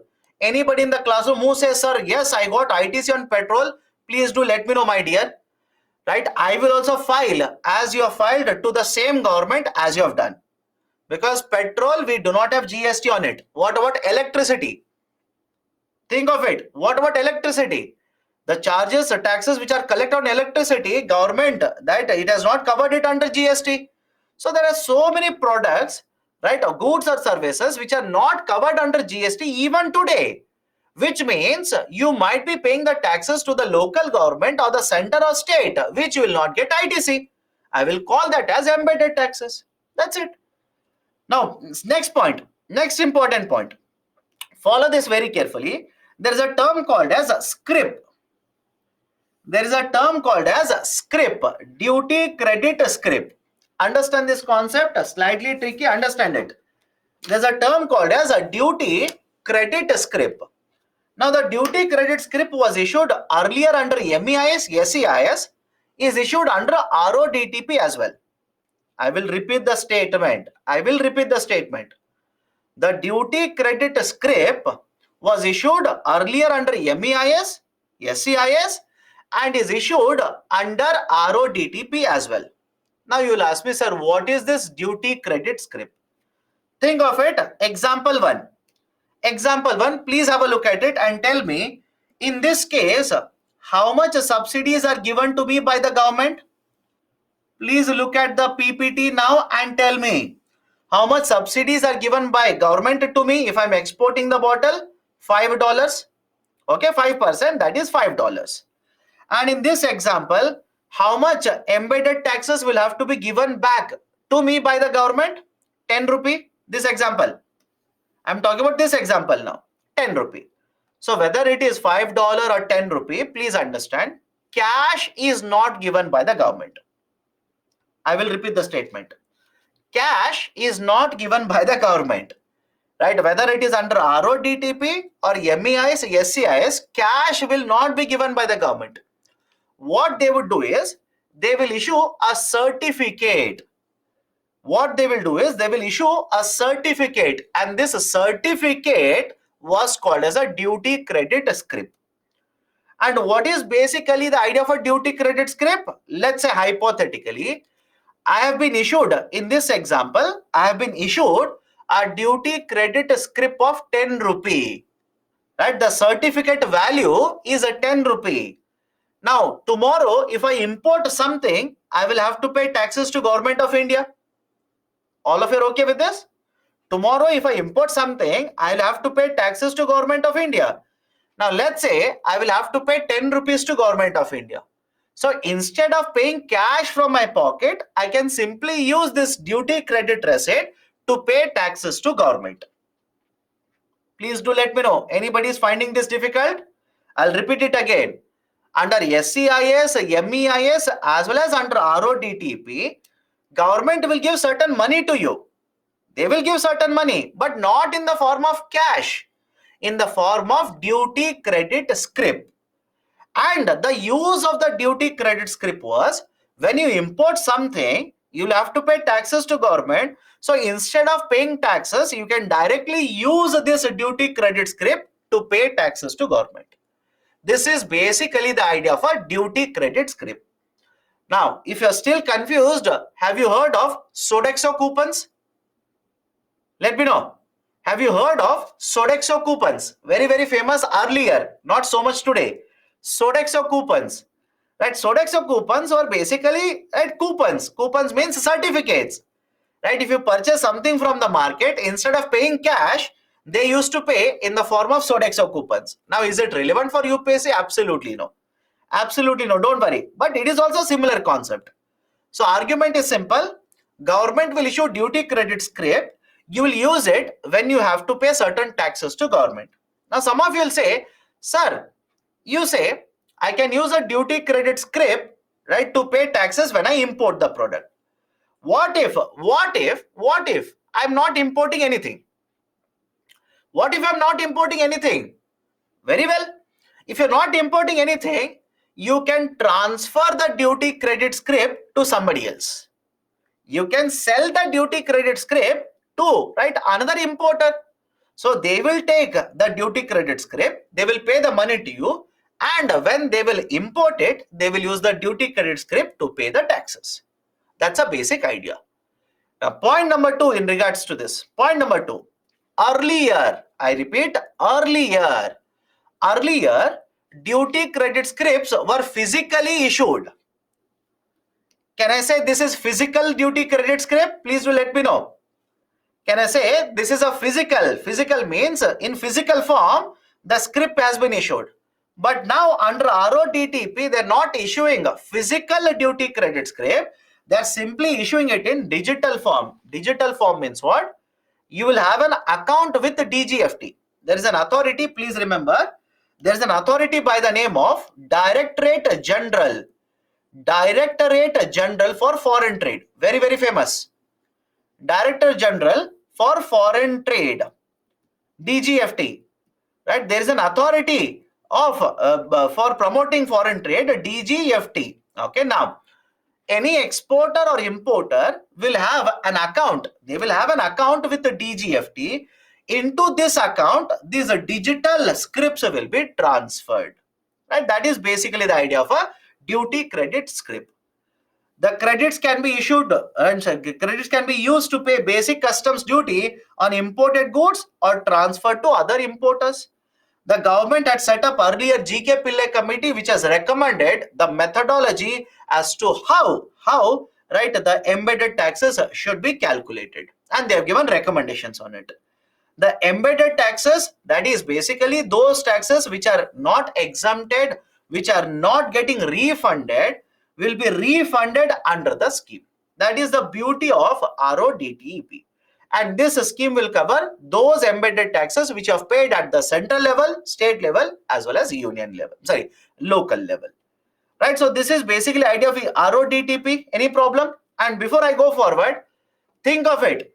Can I say if I'm moving, I'll repeat the statement. If I'm moving from MEIS to RODTEP, if I am right suspending MEIS and I'm introducing RODTEP, can I use a statement from subsidies, that is from incentivization system to remission system? Let me know. From the situation where I used to incentivize, now I'm remitting. Remitting man means giving. I'm remitting back the taxes. So earlier I used to incentivize, I used to give subsidies. Now I'm not giving subsidies. I'm simply returning the embedded taxes to the exporter. This is very important. Why? When I take up FTP, this statement will be used in FTP. Right, in foreign trade policy, they are using this statement. There, don't ask me, sir, what is the meaning of incentivization? What is the meaning of remittance, etc. Right, this is the reason why they will use the statement. Okay, done. So this is one very important reform, right, regarding promotion of exports. Can you repeat embedded taxes? I'll repeat it again. Simple logic. Listen carefully. I will repeat embedded taxes. You'll purchase a lot of inputs. And when you purchase a lot of inputs, you'll pay taxes on them. Some of the taxes are covered under GST. You will get the credit of it. You will get the tax back. But for some of them, you could have paid to the state government, central government, or local government. These are not covered under GST, which means these will not be credited back. These will not be given back. Such taxes, you will count it.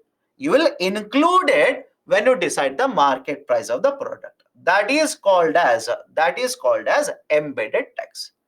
Okay. Next, PLI. Production linked incentive. PLI basically means production linked incentive. Now, what is this PLI? Point number one. Government of India says our import dependence is very, very high. Remember this. Our import dependence is very high. Second, whenever we import these goods into the domestic market, dollar outflow is also very high. So dollars are going out, imports are coming in. Rather than this, what if I identify certain sectors? I repeat, rather than importing it, what if I identify that sector and promote production of goods in the domestic market? Let me know. Rather than importing it, what if I identify this sector and provide certain incentives to promote production of same goods in the domestic market? For example, sir, what do you mean by this? Until couple of years ago, we used to import mobile phones into India. Correct? Lot of imports. Until couple of years ago, we used to import lot of mobile phones into India. Now, Government of India says, rather than importing, what if I promote production of mobile phones in India? So point number one, if they will promote production of mobile phones, can I say import dependence will come down? Let me know. Can I say import dependence will come down? And point number 2, if I promote production of mobile manufacture in India, what about investment? What about investment? Investment in Indian market will increase. Third point, rather than importing, I will start exporting now. So can I say it will add to inflow of dollars into India?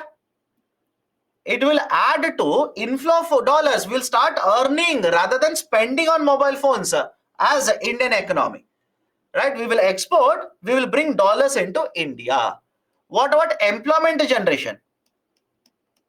What about employment generation? Of course, yes, we'll be able to generate lot of jobs because of this. These are basically the objective of production linked incentive. These are the objectives of production linked incentives. Under PLI, the objective of Government of India is very simple. As of now, they have identified 14 sectors. Okay, they have identified 14 sectors, 14 industries. And Government of India says in these 14 industries, we will promote production of the goods. Goods, mind you, services are not covered as of now.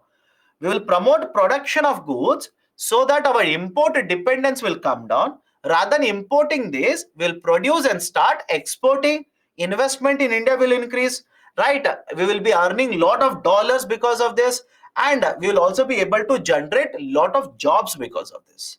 That is essentially the concept of production linked incentive. Now, please understand the next point as well. How will the Government of India promote investment?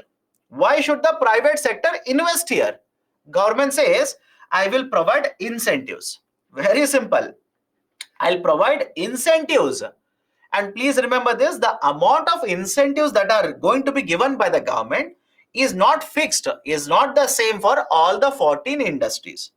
From one industry to another industry, it could be 3%, it could be 5%, it could be 4.5%. From one industry to another industry, the incentive provided will change. Do not by heart incentive numbers. But what is more important? Please remember this. Under PLI, Government of India guarantees cash incentive. I hope you understand. Cash incentives are provided by the government. That's the biggest benefit.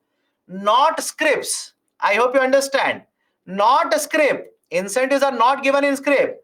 Incentives are given in cash. For example, imagine under the PLI, you're a mobile manufacturer. You have met all the conditions. You have met all the conditions which are put by the government. Now government will make a calculation and say government has to give you 5 crore rupee in the form of subsidy. Sorry, incentive, not subsidy, incentive. 5 crore rupee in the form of incentive. Now government will not give 5 crore worth of a certificate. No.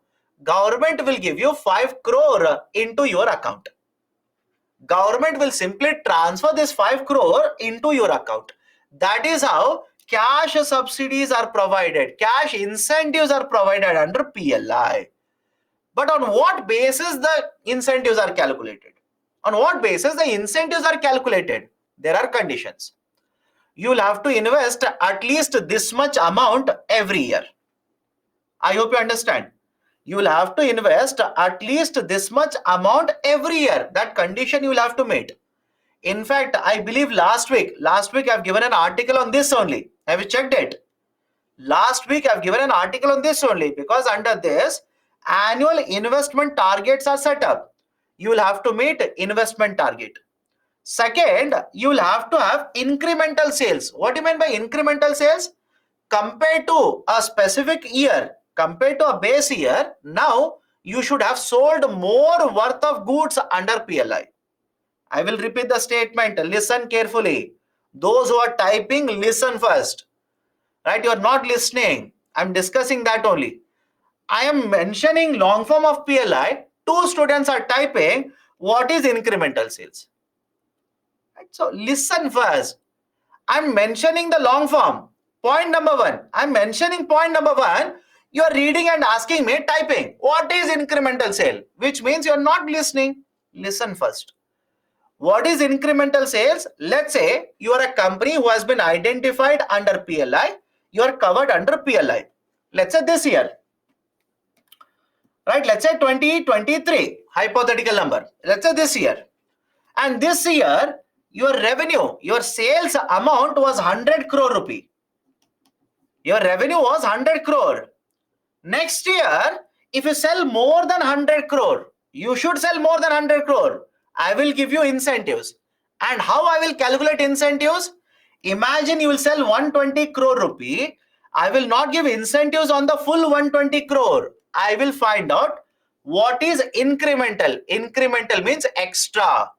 Incremental means addition, right? What is this additional sales you have done compared to last year? So please tell me, what is the additional sales in this example that you have done? Can I say you have made a sales of incremental sales of 20 crore? All of you are okay with incremental sales term now? Compared to the base year, how much extra sales you have done? That is called as incremental sales. And on this incremental sales, let's say government of India has announced incentive of 5% to you. That means how much money you will get from government of India? You will get 1 crore rupees from government of India. All of you okay? Or some of you are calculating wrong. 20 crore rupee 5%. 20 crore rupee 5%. My dear, it's a simple multiplication. 20 crore into 5. 5 into 2, 10. Right? Divided by 100. It should be 1 crore. I hope you understand. Simple CSAT calculation. Some of you are saying it should be 2 crore. It should be 2.5. No, it is 1 crore only. So 1 crore, government will provide this, transfer this into your account. Right? This is basically the concept. This is basically the concept of, right, production linked incentive. Any problem with this? Any problem? Sir, but the parameters are for cash incentive. How government will calculate normal incentive? What is normal incentive? You tell me. Here it is, this way it is calculated. What do you mean by normal incentive here? I do not understand. This is how government says we'll calculate it. What do you mean by normal incentives? Right? So basically this is how cash incentives are calculated based on incremental sales. Okay. So the incentives will vary from one sector to another sector. That should be logical. Can you provide same amount of incentive for all the sectors? No. From one sector to another sector, incentives will vary. Some of the sectors will have 5%, some sectors will have 3%, some sectors will have 4.5%. So one sector to another sector, incentives will keep on varying. PLI was launched covering 3 industries. Today, it is covering 14 industries. PLI was launched initially covering 3 industries. Today, it is covering 14 industries. Right? That is basically the concept of production linked incentive. Sir, what is the difference between incentive and subsidy? Subsidy, right? Understand the basic difference is incentives are generally associated with your performance.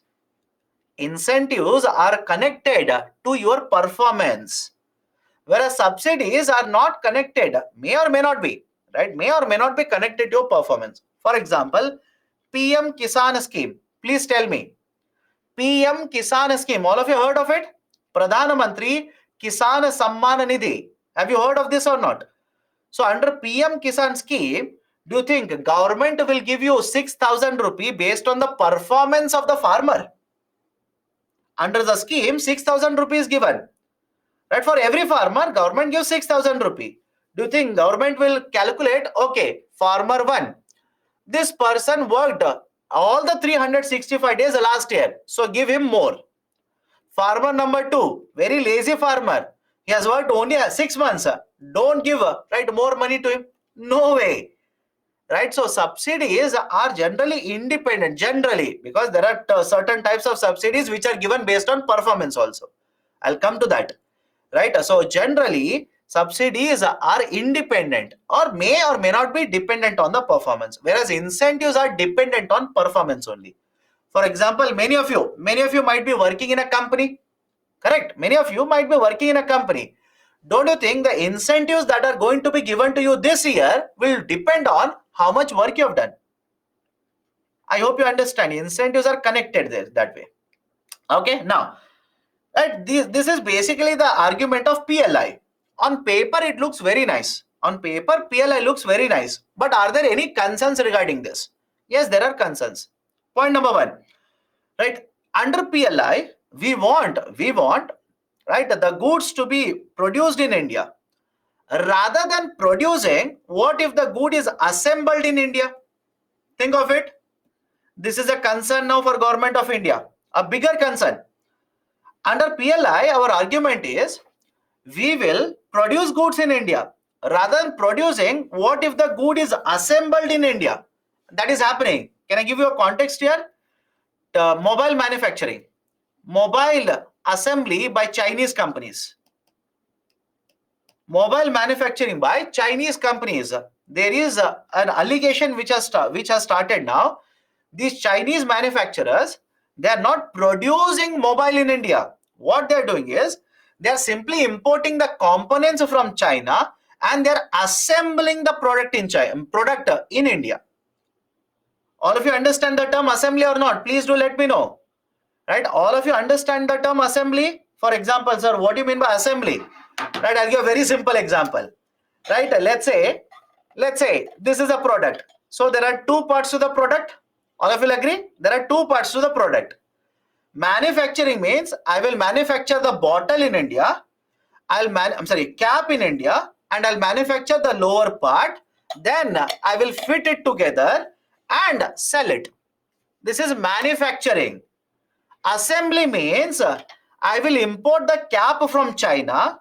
I will import the steel component from China, simply pack it together like this and sell it to you.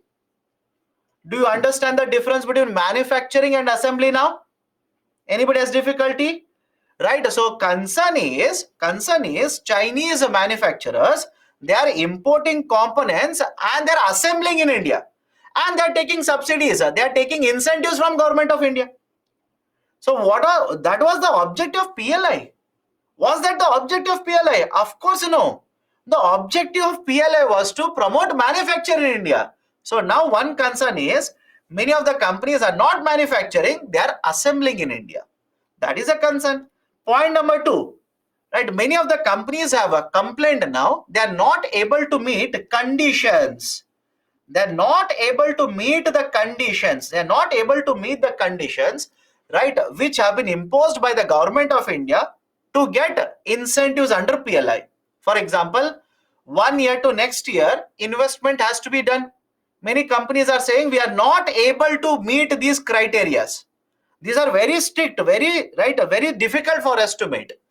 Point number 3, the objective of PLI was to reduce import dependence. But in fact, what has happened post that is our import dependence has actually increased. I will repeat the statement. The point of PLI, objective of PLI was to reduce import dependence.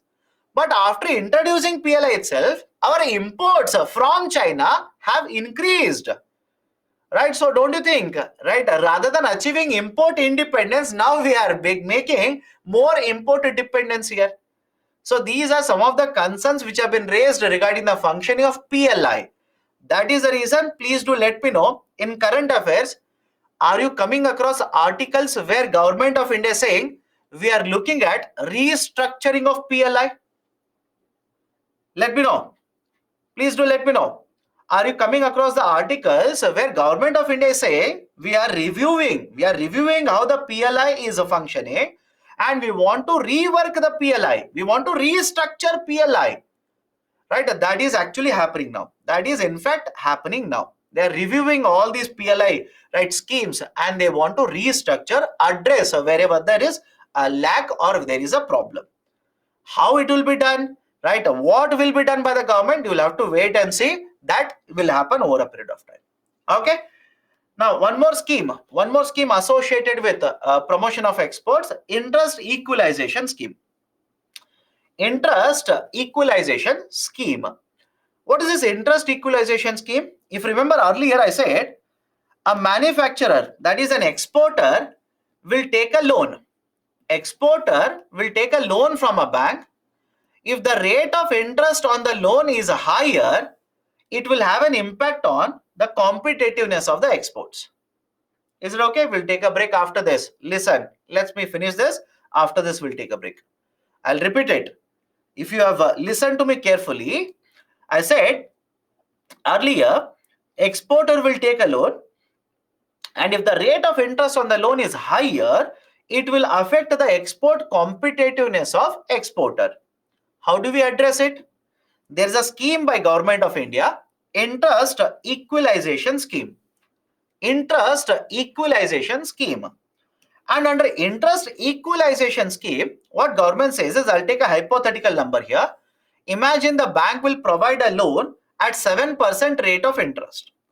Government says, out of 7%, I will give bank 3% rate of interest. The government says they will provide 3% of the rate of interest to the bank. Now, if the government will provide 3% rate of interest to the bank on this loan, can I say effective rate of interest on the exporter will come down to 4%? Please think of it. Effective rate of interest on this loan to the exporter, don't you think it will come down to 4%? And if the rate of interest will come down, what will happen to competitiveness of exports? Competitiveness of exports is expected to be increasing. This is basically the idea of interest equalization scheme. Anybody has an issue? This is basically the idea of interest equalization scheme. Now, before going forward, right, certain students were asking this kind of a question earlier. Let me address it. Whether it is RODTEP or whether it is interest equalization scheme, please think of it. Is it fair to provide these kind of schemes for all the exports in India? Think of it. Is it fair? Fair. That is important. Is it fair to provide these kind of incentives to all the exports? No, it is not fair. Is it fair to provide it to all the exporters? Again, it is not fair. That is the precise reason. That is the precise reason. There will be certain identified beneficiaries in all of them. Right? Everybody will not get these benefits. Government will identify the beneficiaries. In case of RODTP, right, a certain number of commodities are covered under RODTP.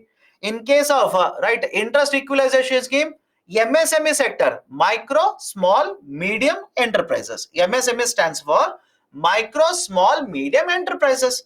So MSME exporters will get the benefit, and other exporters who are manufacturing and exporting 400 plus identified products will get the benefit of this.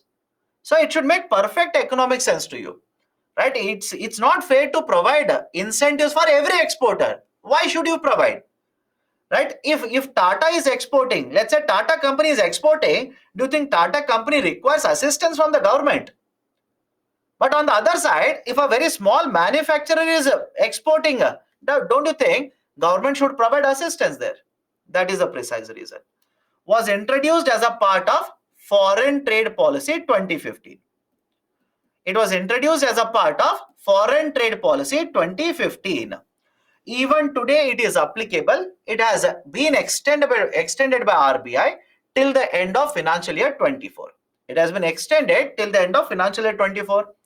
Exporters will be given interest subsidy. It is available for all the MSME exporters and also the exporters of right 416 products. Under this, the banks will give loan to exporters at a lower interest rate and are paid by the government that interest subsidy. This is basically interest equalization scheme. Done? Right, so these are some of the initiatives or reforms that have been taken up by Government of India to promote more and more exports from India. There is one more policy regarding promotion of export, Foreign Trade Policy 2023. Foreign Trade Policy 2023, very small concept. We will discuss that after the break. But before I take a break, if there are any concerns, please do let me know right now. Sir, is there any reason for very high import duties on cars? Yes. Government of India says these cars which are imported are luxury products. If you can import the car, it's a luxury product. So that is the precise reason government imposes heavy taxes on imported cars in India. Okay. Sir, in PLI second point,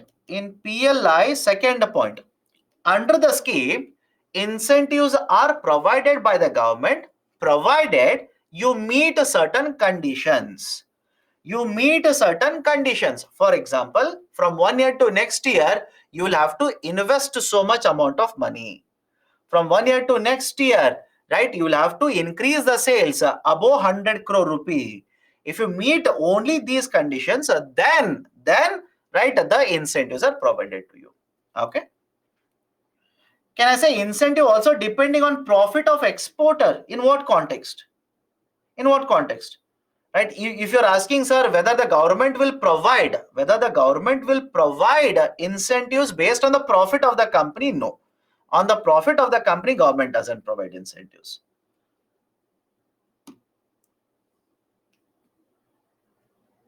I'm not getting any news articles from you. I'm not personally giving any news articles to anyone. If you have attended Friday's class, I repeat, if you have attended Friday's class, automatically you should have got the list of the articles. Trust me, I have not identified any few people in the classroom. I will call them in secret and give them the articles. Absolutely no. Right? It is uploaded. The link has been uploaded in Friday's class. And multiple times the link has been uploaded. Okay? Huh. Sir, what is gilt edge security? Gilt edge security is nothing but government security. Gilt edge is nothing but government security. What if high incremental sales are showed by manufacturers? Has Government of India any way to check this? My dear, if you are going to show high incremental sales, documents have to be provided to you. If you are going to record higher sales, it also means higher profit. Higher profit means higher taxes.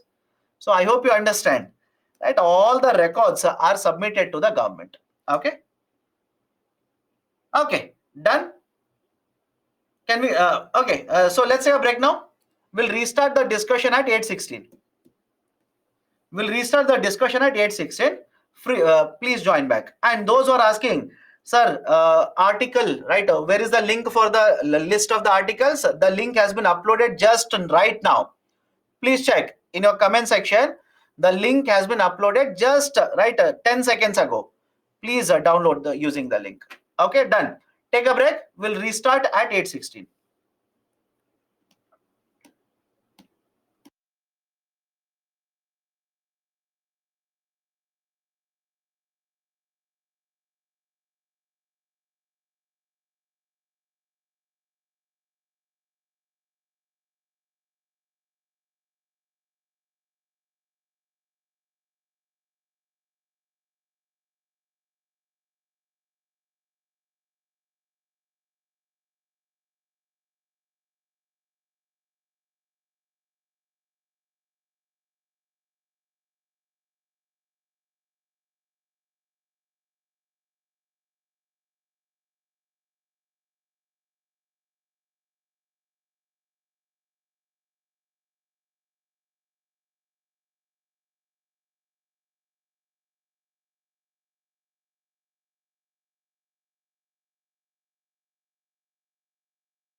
Okay. Welcome back. Am I audible? Please do let me know that I'm audible to you so that we can start the discussion. Done. Thanks. So last concept within this chapter, there is a idea called as a free trade agreement. There is a free trade agreement. We are yet to discuss that. Let's finish it. That will be end of the chapter for you. Okay. Now, what is this free trade agreement? Point number one. Every now and then, Government of India comes out with a policy to promote exports. Okay. So every now and then, Government of India comes out with a policy to promote exports from India. The exports could be goods, export could be services, whatever. We want to export more. And that is called as a free trade policy.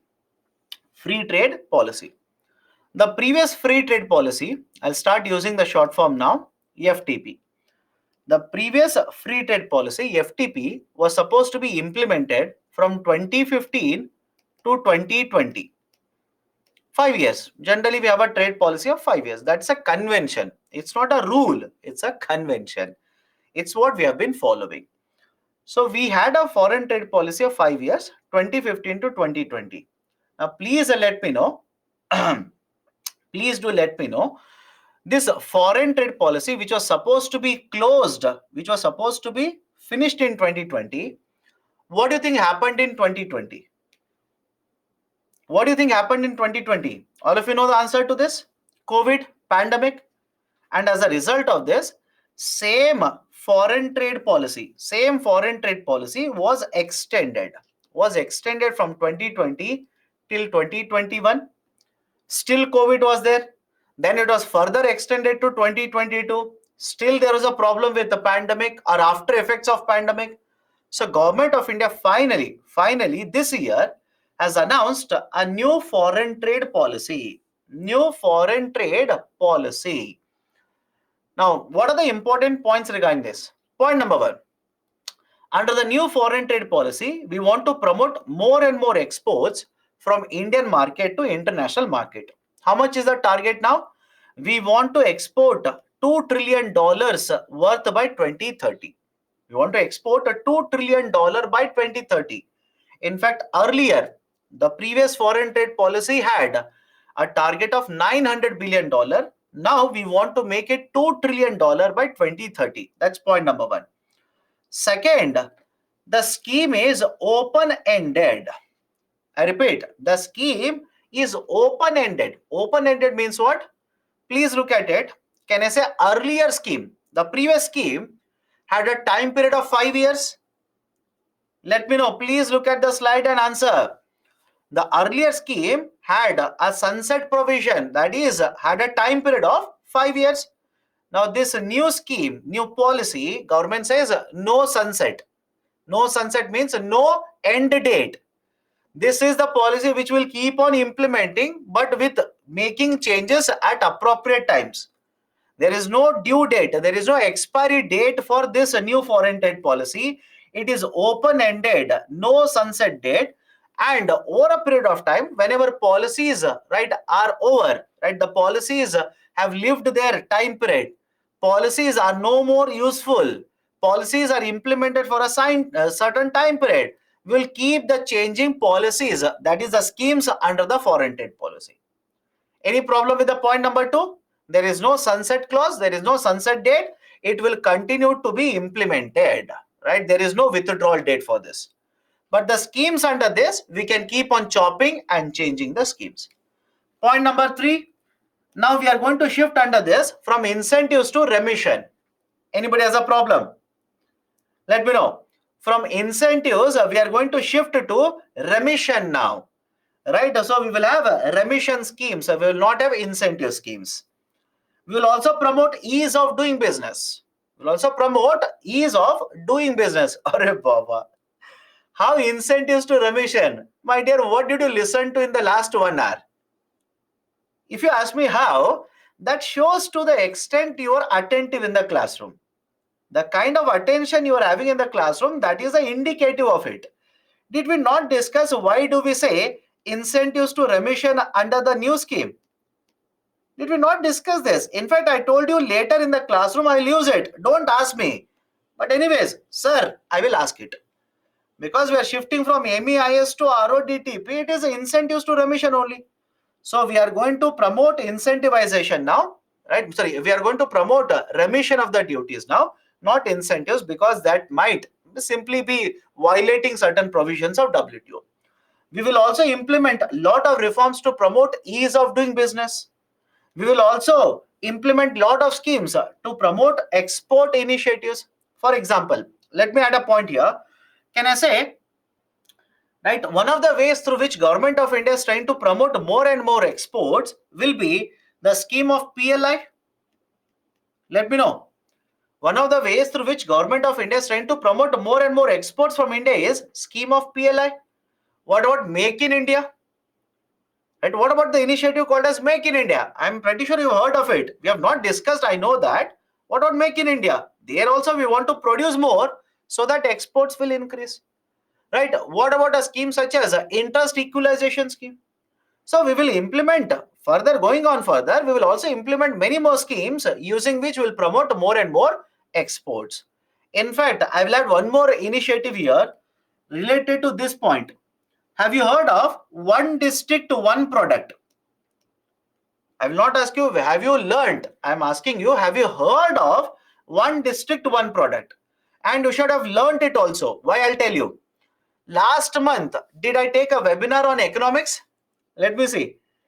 Right, last month's webinar on economics, did we discuss one district, one product scheme? So in the classroom, I have not discussed, I know that. In the classroom, I have not discussed, I'll discuss it. But in the webinar, it is already covered. And it is your duty to join the webinars every day. Sorry, every Tuesday and every Thursday. It's your duty. Please be very careful. Right, so we'll cover ODOP later also, don't worry. We are targeting districts also now. We want to make districts as export hubs now. We want to ensure from every district in India, exports will keep on happening. Right, we will facilitate e-commerce exports. We will boost manufacturing sector under this. We will also streamline SCOMET policy. Right, we will also streamline SCOMET policy. What is this, a SCOMET policy? Under the SCOMET policy, please understand, we will use a term dual use items. There are certain items called as dual use items. What do you mean by dual use items? These items can be used for civilian purposes, that is for production, consumption, etc. These can be used even for defense purposes. So any example of a dual use item? Let me give a very simple example. What about drones? Let me know. What about drones? And can I say drones can be used for civilian purposes?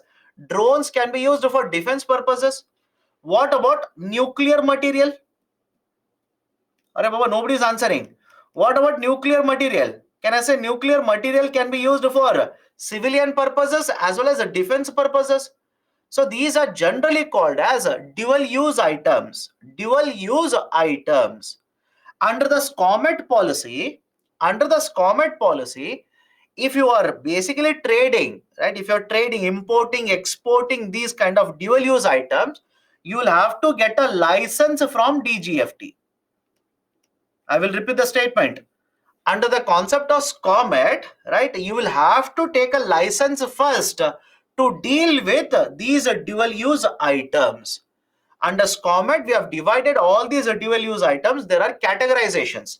Category 0, Category 1, 2, 3, 4, 5, 6, etc. like this. We have multiple categories of these products, and because these are dual use items, you will have to take a license if you want to deal with these dual use items in imports and exports from DGFT.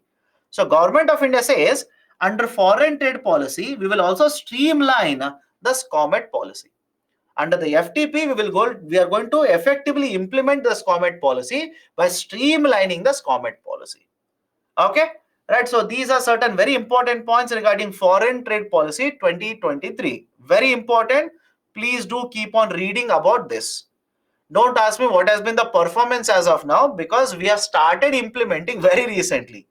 Starting 1st of April, we have started implementing it. So there is a long way to go. Long way to go before you start understanding, evaluating what is actually the performance of this foreign trade policy. Okay, done. right? So these are basic concepts related to new foreign trade policy. This is the end of the chapter for you, right? This is basically the end of the chapter for you people. From whom should we take licenses? DGFT, Director General for Foreign Trade. Director General for Foreign Trade. What is the full form of SCOMET? Right, special chemicals, organisms, right, materials, equipments, or technology. And that is basically the full form of SCOMET. Okay, what is the current export of India in terms of dollars? Last year, we were able to export merchandise of more than $420 billion. Last year, we were able to export merchandise of more than $420 billion and services of more than $300 billion. But again, from one year to next year, the numbers will keep on changing, right? You do not have to remember. Last year, it became very important. Last year, it became very important for a very simple reason. For the first time ever, India's merchandise exports crossed more than $400 billion. Right? It is more than $400 billion. Okay, done. So this is the end of the chapter. We'll cover questions at the end of the class today. Right? Don't worry, I'll come back to this. Now, the next chapter I want to discuss is subsidies. Now, before I go forward, there are certain students in the classroom who keep on reminding me that, sir, you did not cover this, you did not cover that. My dear, please tell me today, do you think today's class, economics class, is the last class? Let me know. Do you think today's economics class is the last class for you? Did I say after 9:30 today, I will never be visible to all of you? No classes of economics? No. Then why do you keep on telling me, sir, you did not cover planning? Did I say I will not cover planning? Did I ever say that? No. In fact, I will cover it, but you should have patience for it. Right? Some of you are reminding me, sir, in subsidies, there is a term called as a escape clause. Right? You did not cover it. My dear, did I say about agriculture subsidies, I will cover it later? Tell me, no? Did I say or not? Did I inform you people in agriculture sector, there is one agreement on agriculture related to WTO. And did I tell you clearly, I will cover it later? In fact, you people are so much interested in reading while I'm discussing what is written in the slide. Let me know. What is written in the slide regarding farm subsidies? Right? Discussed in subsidies. Right? But you'll have to wait. Right? Don't keep on reminding me, hey, you skipped this. Hey, you said you will cover this, you did not cover it. I will cover it. Have patience. I will cover it. You don't have to be worried. Okay, done. So let me start with the next chapter. Questions are there. We'll come back to this. Please don't worry. I will cover these questions. You don't have to be worried about it. I will cover it. Okay. Next chapter is subsidies. What we will be discussing under subsidies? What is the concept of subsidies? Why should you provide subsidies? What is the problem with subsidies? What are the types of subsidies? What is a direct benefit transfer? Have you come across this? Very often this is cited in the newspaper. Direct benefit transfer. What is the concept of e-rupee? And to answer your question, sir, where you will cover agriculture subsidies, last point. The connection between WTO and subsidies, we'll discuss agriculture. Okay, let's start now. What do you mean by subsidy? Subsidy is an assistance, is a benefit that is provided by the government either in the form of a cash or in the form of a kind to a beneficiary. I will repeat the statement. What is a subsidy? It is a benefit, it is an assistance that is provided by the government either in the form of a cash or in the form of, right, let's say kind to a beneficiary. Sir, what do you mean by cash or kind benefit? Let me ask you a very simple question here. All of you heard of PM Kisan scheme, correct? Pradhan Mantri Kisan Samman Nidhi, PM Kisan initiative. Now under PM Kisan scheme, Government of India will provide 6,000 rupees subsidies in the subsidies assistance to the farmer. Can I call this as a cash subsidy? Let me know. Can I call this as a cash subsidy? Of course, yes. But on the other side, all of you heard of NFSA? Let me know now. All of you heard of NFSA, right? What is NFSA? National Food Security Act. We'll discuss this separately. Don't worry. We'll discuss NFSA separately. National Food Security Act. Under National Food Security Act, Government of India provides 5 kgs of food grains today free of a cost. Under NFSA, National Food Security Act, Government of India provides 5 kgs of food grains free of a cost. Can you call this as a cash subsidy? No. Can I call this as a kind subsidy? All of you okay now? So subsidies can be provided either in the form of a cash or in the form of a kind to the beneficiaries. That is called as subsidy. What is the need for subsidy? Why should government provide subsidy? One, government would want to promote production and export. Right? Government wants you to produce more. Government wants you to export more. Government might give you subsidies. Government would provide certain comfort for the poor people in India. Because let's say poor people, if government will not provide any food grains to the beneficiaries here, don't you think the poor households will find it very difficult to purchase food grains at market prices? So Government of India will provide free food grains in order to provide comfort to the people. Some of you are correcting me. You are saying, sir, food grains are not given free of a cost. It is given at 2 rupees. No, my dear, under NFSA for this year. Check it and correct me if I'm wrong. Under NFSA for this year, government said 5 kgs free food grains will be given. All the terms are very important. Under NFSA for this year, free food grains will be given 5 kgs. Until last year, they were given at 3 rupees per kg, 2 rupees per kg and 1 rupees per kg. This year 5 kgs free food grain. This is there. Please check it. So understand the logic here. Why will Government of India provide subsidies? Right? One, to provide welfare to the people, to promote production, to promote consumption of certain goods or services in the market, to achieve social welfare, to achieve social objectives, to control the prices of the goods or services in the market. Otherwise, people cannot afford these products, etc. Right? So these are some of the reasons why government will provide subsidies. On the other side, are there any problems with providing subsidies? Are there any issues regarding subsidies? One, think of it and please tell me, what do you think is a better system? Providing LPG subsidy. All of you heard of LPG? Providing LPG subsidies for all the houses in India, or providing LPG subsidy only for poor houses in India? Think of it. I'll give you 2 examples. Example 1, providing LPG for all houses, or example 2, providing LPG only for certain houses such as poor houses. Don't you think second example is better? Second example is better. Now what is a term? I will use the terms now. Please understand this.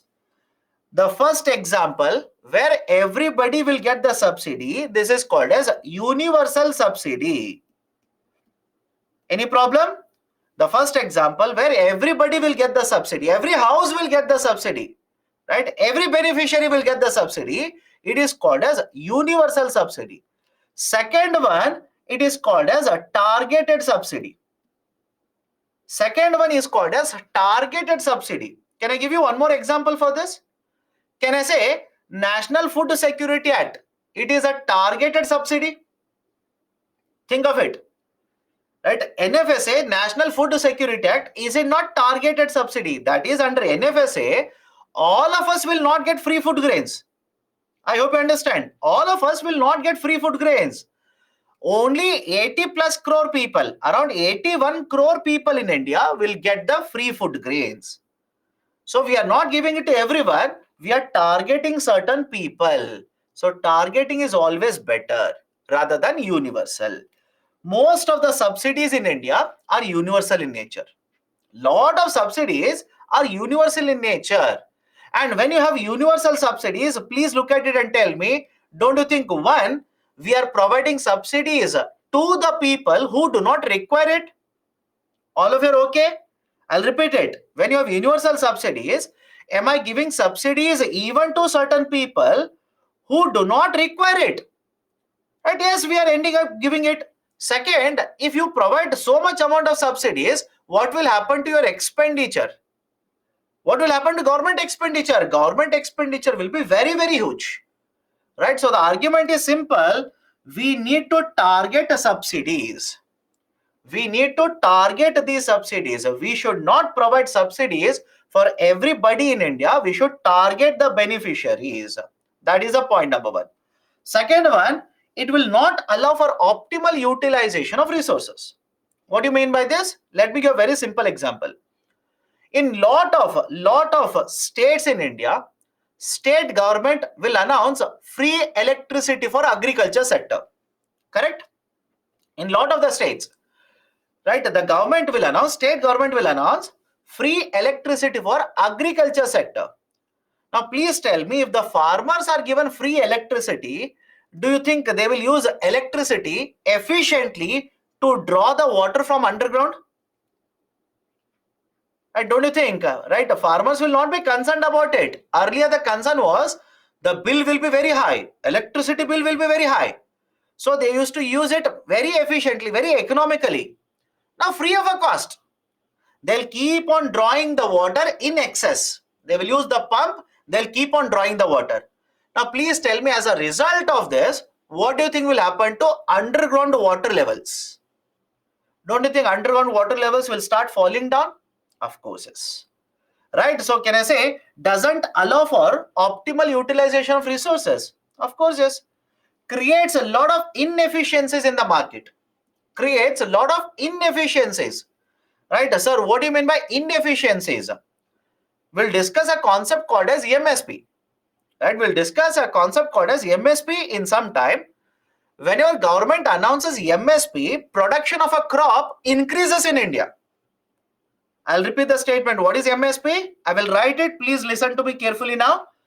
In detail, we'll discuss about it day after tomorrow. Right, trust me. In detail about MSP, we'll discuss day after tomorrow. But what is MSP? MSP is nothing but minimum support price. Minimum support price. And what is minimum support price? Government, whenever they purchase a food grain from the farmer, I repeat, whenever they purchase food grains from the farmer, what is the price the government will pay? That is called as minimum support price. All of you are okay with the definition? I will repeat the definition. Government will purchase the food grain from the farmer, and whatever is the price paid by the government for that is called as minimum support price. Sir, how many crops they will announce, how they will announce, how they will calculate, day after tomorrow, have patience. So now tell me, crop A will get a MSP of 2000 rupee, crop will get, B will get a MSP of, let's say, right, 1200 rupees. Now tell me, which of the two crops cultivation will increase? Think of it. Which of the two crops cultivation will increase? Obviously crop A. And when crop A's cultivation will increase, what will happen to supply in the market? What do you think will happen to the supply in the market? Supply in the market will also increase. And as a result of this, market prices, don't you think, will fall down? On the other side, think of what will happen to B. Because lower MSP, cultivation will come down, supply will come down, market prices will start increasing. Right? So I hope you understand. This is creating inefficiency in the market. Some of the crops prices will start crashing. Some of the crops prices will start increasing. Will it not hurt consumers? Will it not hurt farmers of some of the crops? Will it not hurt exports and imports into India? Answer is yes. Right? So these will create inefficiencies in the market. Right? So these are some of the criticisms against the subsidy policy of Government of India. Now, right? Okay, there was a question, sir. What do you mean by right? Promoting better inputs. What do you mean by the term better inputs here? For example, Government of India provides subsidies for fertilizers. Is it an input in agriculture sector? Yes. Government wants you to consume more and more LPG rather than burning wood. Rather than burning firewood, government wants you to consume more LPG. They will provide subsidies for that. Is it an input? Of course, yes. So government wants you to consume better inputs whenever you produce. Okay. Now what is the classification? What is the classification? Understand this carefully. I will discuss two types of classification. One generally used in various documents by the government. One generally used by the in the government documents. Another which is generally discussed in money notes. Let's start. First one, direct and indirect. First one is a direct and indirect. Now, what is the concept of a direct subsidy and indirect subsidy? Please understand this very carefully. Right? Let's say example 1, example 2. Earlier, focus on example 2. Earlier, what used to happen is, let's say I am a customer, I want to purchase LPG cylinder. I will book an LPG cylinder. I will book an LPG cylinder, and let's say cost of the LPG cylinder is 1000 rupee. Hypothetically, let's say cost of the cylinder is right 1000 rupee. The distributor, that is an Indian company, right, HP company, whoever it is, the distributor will give the cylinder to me at 600 rupees. That is step 2. Distributor will give me the cylinder at 600 rupees. Now government will pay, right, subsidy of 400 rupees to the distributor. Government will say, right, government will pay subsidy of 400 rupees, right, to the distributor. Now think of it. Can I say in this example, that is example 2, can I say in this example, the consumer, that is a beneficiary, is able to purchase a good or a service at subsidized prices? I'll repeat the statement again here. Right? In the second example, right, that is at the lower part of the slide, can I say the consumer, that is a beneficiary, is able to purchase the good or a service at a subsidized prices? Subsidized means what? Some of you are saying no. Tell me why. Why are you saying no? Please tell me. What do you mean by subsidized? When you pay a certain amount, the subsidy is already given to you. You already have received the subsidy when you purchase a good or a service. Right? So you already have received subsidy. But don't you think there's a problem with this system? What is the problem? Point number 1. Government will give subsidy to the distributor. Can Government of India come to know how many cylinders I have purchased? Let me know. Can Government of India come to know how many cylinders I have purchased? Now, second point, can Government of India also come to know whether this distributor is giving the cylinder for a house or for a hotel? I hope you understand the second problem. Why? Please understand this carefully. Whenever you talk about the LPG cylinders, there are two types. There are basically two types. One is a commercial cylinder. Weight of a commercial cylinder is above 19 kgs. And other one is a domestic cylinder that is used in the houses. That is used in the houses. For example, in your house, in my home, we use a domestic LPG cylinder. Weight is around 14 kgs.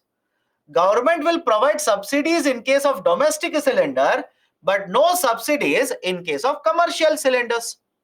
Which means if this distributor will supply this cylinder to a right entity, that is a hotel, a restaurant, and keep on getting subsidies from Government of India, can Government of India come to know about it? Of course no. Right? So I hope you understand. I hope you understand. Leakages might happen. Leakages, diversion of cylinders can take place. Right? Cylinders, multiple cylinders can be consumed by certain households, and no cylinders can be consumed by other households. That also I'll not come to know. These are certain problems regarding indirect subsidies. Right? So what is the indirect subsidy? Have a look at it. Involves providing the good or a service at a subsidized prices. In case of direct, involves actual cash payment to the beneficiary. How? Look at example 1 now. Look at example 1. Step number 1, I will book the cylinder.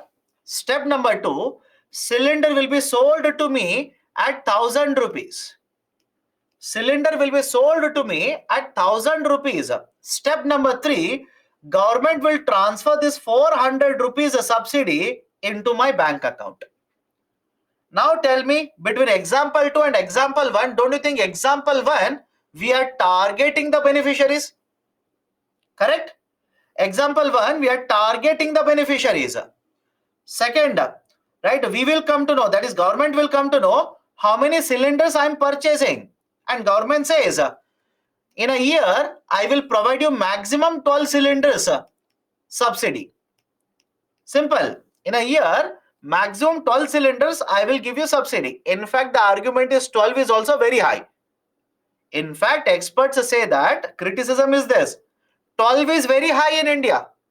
That is, if you take an average family size of 5 people, this house will require one cylinder every 4 months. Right? So in a year, maximum they will consume 4 to 5 cylinders. So even that 12 number is very, very high. But anyways, government says for 12 cylinders in a year, I will give you per cylinder 400. Sir, what if I purchase 13th cylinder? Government says, I will not give you subsidy. I will not give you subsidy. Point number three, even this household, now there is a rule. Even if this household has an annual income of more than 10 lakh rupees, I will repeat the statement. Even if this house has an annual income of more than 10 lakh rupees, government will not give you subsidies. And as I'm discussing all of it, there is a very interesting question raised by a student.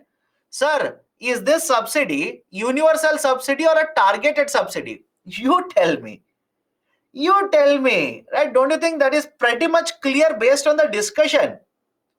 Don't you think that is pretty much clear? In fact, I use the term also. I asked you first question, is it targeting the beneficiaries or not? Of course, yes. So then it has to be targeted subsidy. Right? So understand this. Direct subsidy means subsidies are provided to the beneficiaries, not to the supplier, to the beneficiaries. You purchase at market price and government will give you subsidy. This is basically idea of a direct subsidy. So now one more point should be very clear to you. One more point. What is the point? Same scheme, can it be a direct subsidy as well as a targeted subsidy? Think of it. Right? One scheme, can it be a direct subsidy as well as targeted subsidy? So no, it cannot be. My dear, example is there right in front of you. Example is there right in front of you. That is LPG subsidy in India. Today, it is a targeted subsidy. It is also a direct subsidy. Right? In fact, day after tomorrow, not tomorrow, day after tomorrow, because just a repetition now, tomorrow is a public holiday. Tomorrow is a public holiday, no classes. So day after tomorrow, we will discuss a concept called as direct benefit transfer. DBT. What is DBT? It's an initiative of Government of India where more than 300 schemes are covered under this. Where more than 300 schemes are covered under this. Right? These schemes either will be in the form of kind schemes, that is subsidy will be in the form of kind or in the form of cash. But argument of DBT is we are going to target beneficiaries. We are going to identify the right beneficiary and transfer subsidies to the right beneficiary. For example, NFSA, National Food Security Act. It's a kind subsidy. All of you are okay with this? Let me know. National Food Security Act, it's a kind subsidy, targeted subsidy. It is part of DBT now. LPG subsidy, right? Just now we have discussed this. LPG subsidy, right? It's a cash subsidy. It is also part of DBT now. Right? So lot of these schemes, more than 300 schemes are covered under DBT now. Okay? So one is a direct, second one is indirect. Second one is universal and targeted. That should be pretty much clear to all of you now.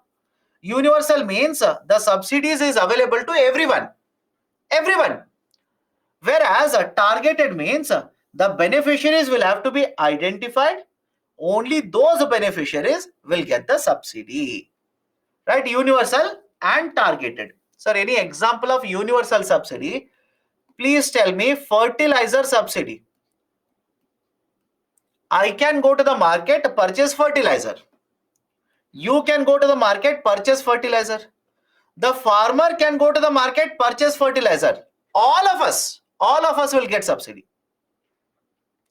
All of us will get subsidy. All of us will get subsidy. Can I call this as a universal subsidy?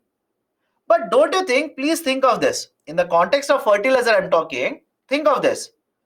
If a farmer is very rich and another farmer is very poor, do you think it is fair to provide same kind of fertilizer subsidy for both of them?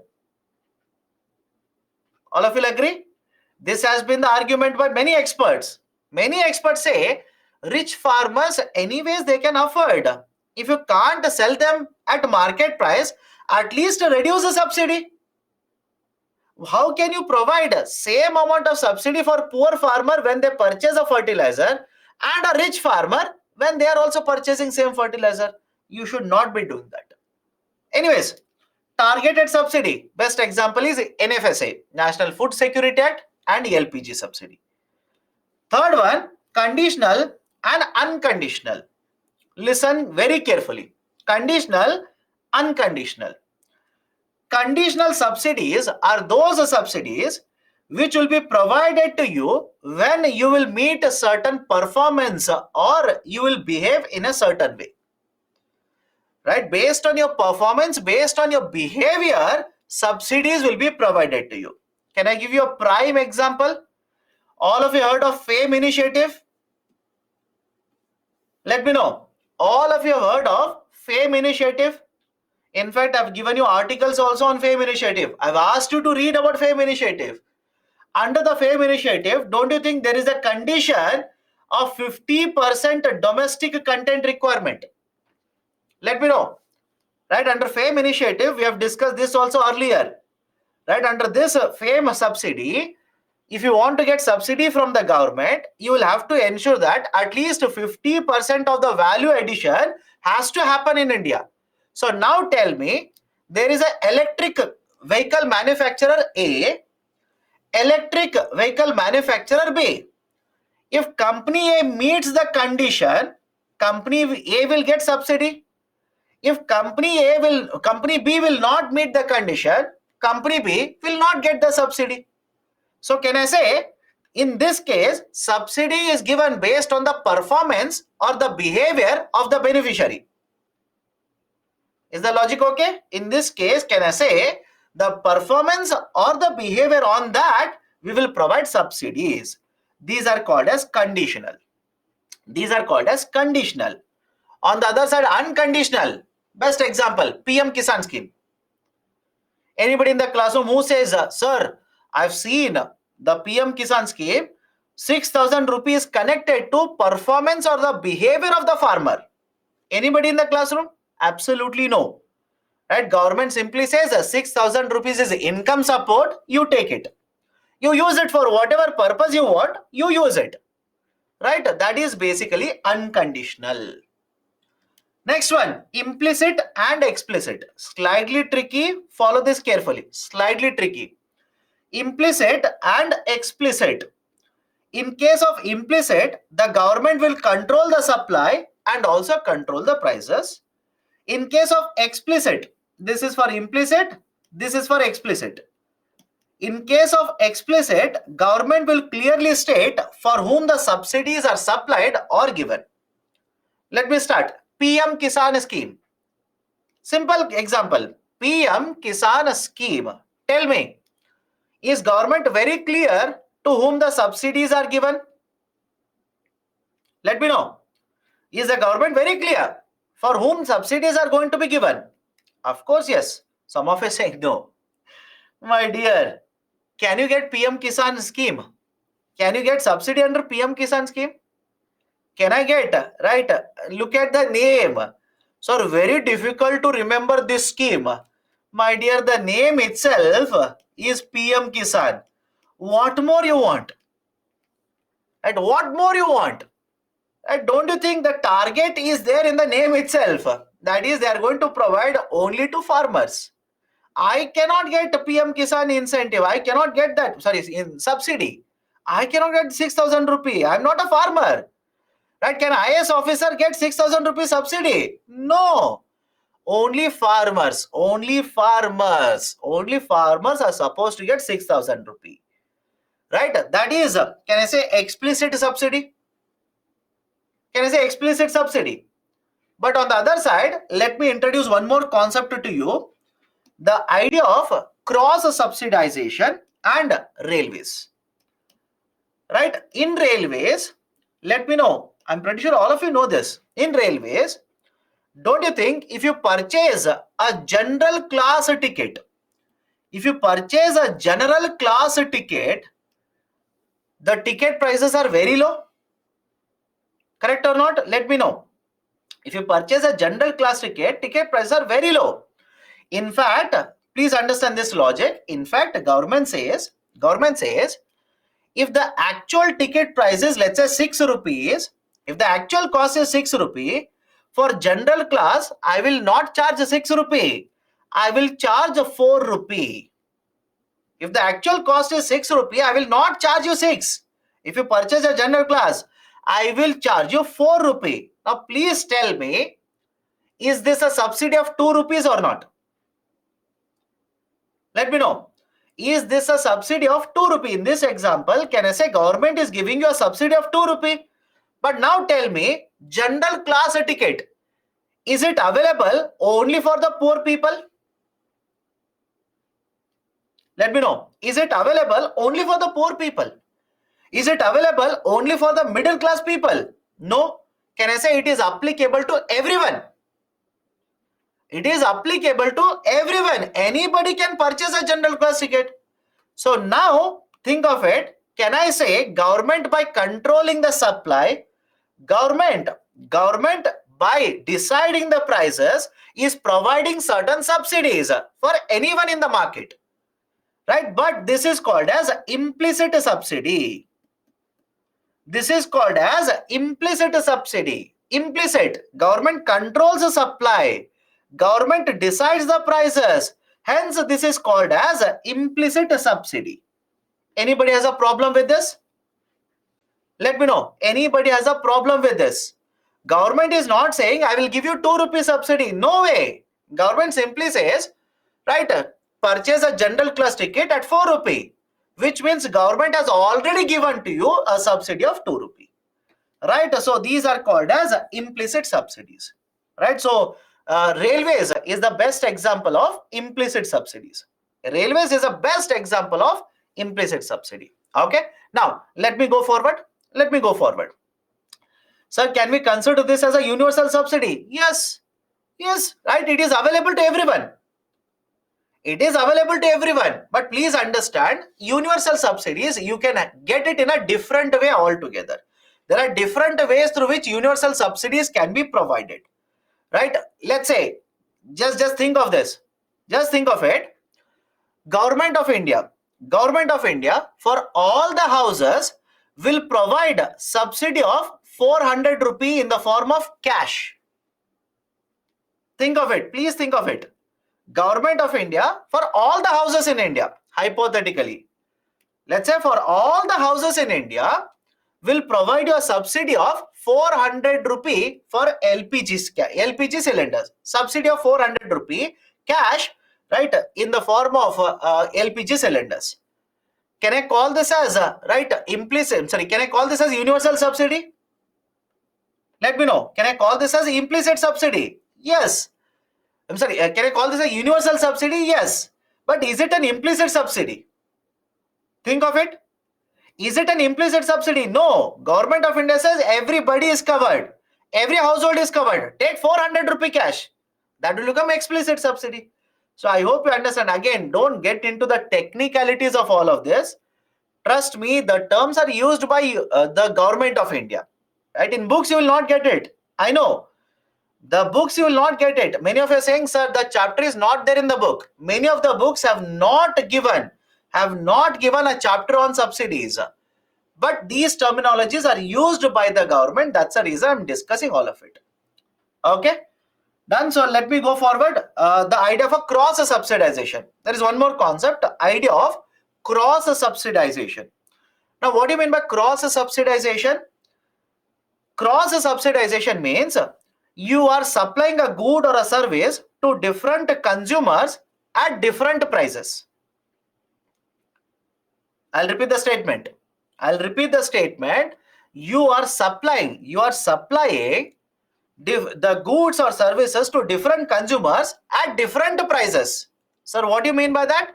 Let's take a simple example, same railways. For a general class ticket, I will impose and collect a tariff of 4 rupee. But if you're transporting a good, let's say you're transporting this bottle using railways, then railways will impose 7 rupee charge and collect it from you. So now look at this example. Can I say railways is a service provided to two different consumers at two different prices? Yes or no? It's a service which is provided to two different consumers at two different prices. Right? It is done by government. It is done by the government. Can I give you one more example? Electricity. Electricity. Do you think electricity tariff means rates? Electricity rates for all the consumers in India is the same. Think of it. Electricity rates for all consumers, for all houses in India is the same? Of course, no. If you are a poor household, you can be given electricity at 2 rupee per unit.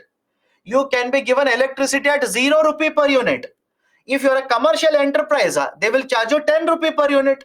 Can I call this as cross subsidization? Right? Can I call this as cross subsidization? Cross means different consumers, different prices. Sir, why are they doing it? The reason why they do it is they want to ensure for certain consumers this is available at a lower cost. For example, poor houses, they want to ensure it is available at lower cost. But on the other side, if they provide it at lower cost, then they will incur huge amount of expenditure. So to a certain extent, they want to recover by imposing higher charges on others. Right? To recover certain amount of money, right, they will basically impose it at higher charges on others. So electricity, different prices are there. Railways, different prices are there. All of this is nothing but cross subsidization. Okay. Some of you are saying, sir, I am from Karnataka. It is correct. Yes, in Karnataka they do that. In Punjab also they do this. In Delhi also they do this. That is basically the argument. Okay, done. Now one more classification. Right, one more classification. This is much more simple. Input subsidy, price subsidy, export subsidy, and infrastructure subsidy. Very simple. First one is input subsidy. Let me take examples from agriculture sector. It is easier to understand.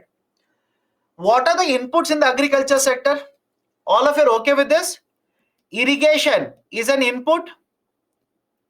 Seeds are inputs. Fertilizers are inputs. More than sufficient. Right? You can keep on writing. You can keep on extending the list. But all of you are okay? Irrigation, that is electricity, seeds, fertilizer, these are the inputs. If government of India will provide subsidies on these inputs, can I call this as input subsidy? Very simple question, by the way. If government of India will provide subsidies on the inputs, can I call this as input subsidy? And does government of India provide input subsidy? I'll give you the best example. Government provides fertilizer subsidies.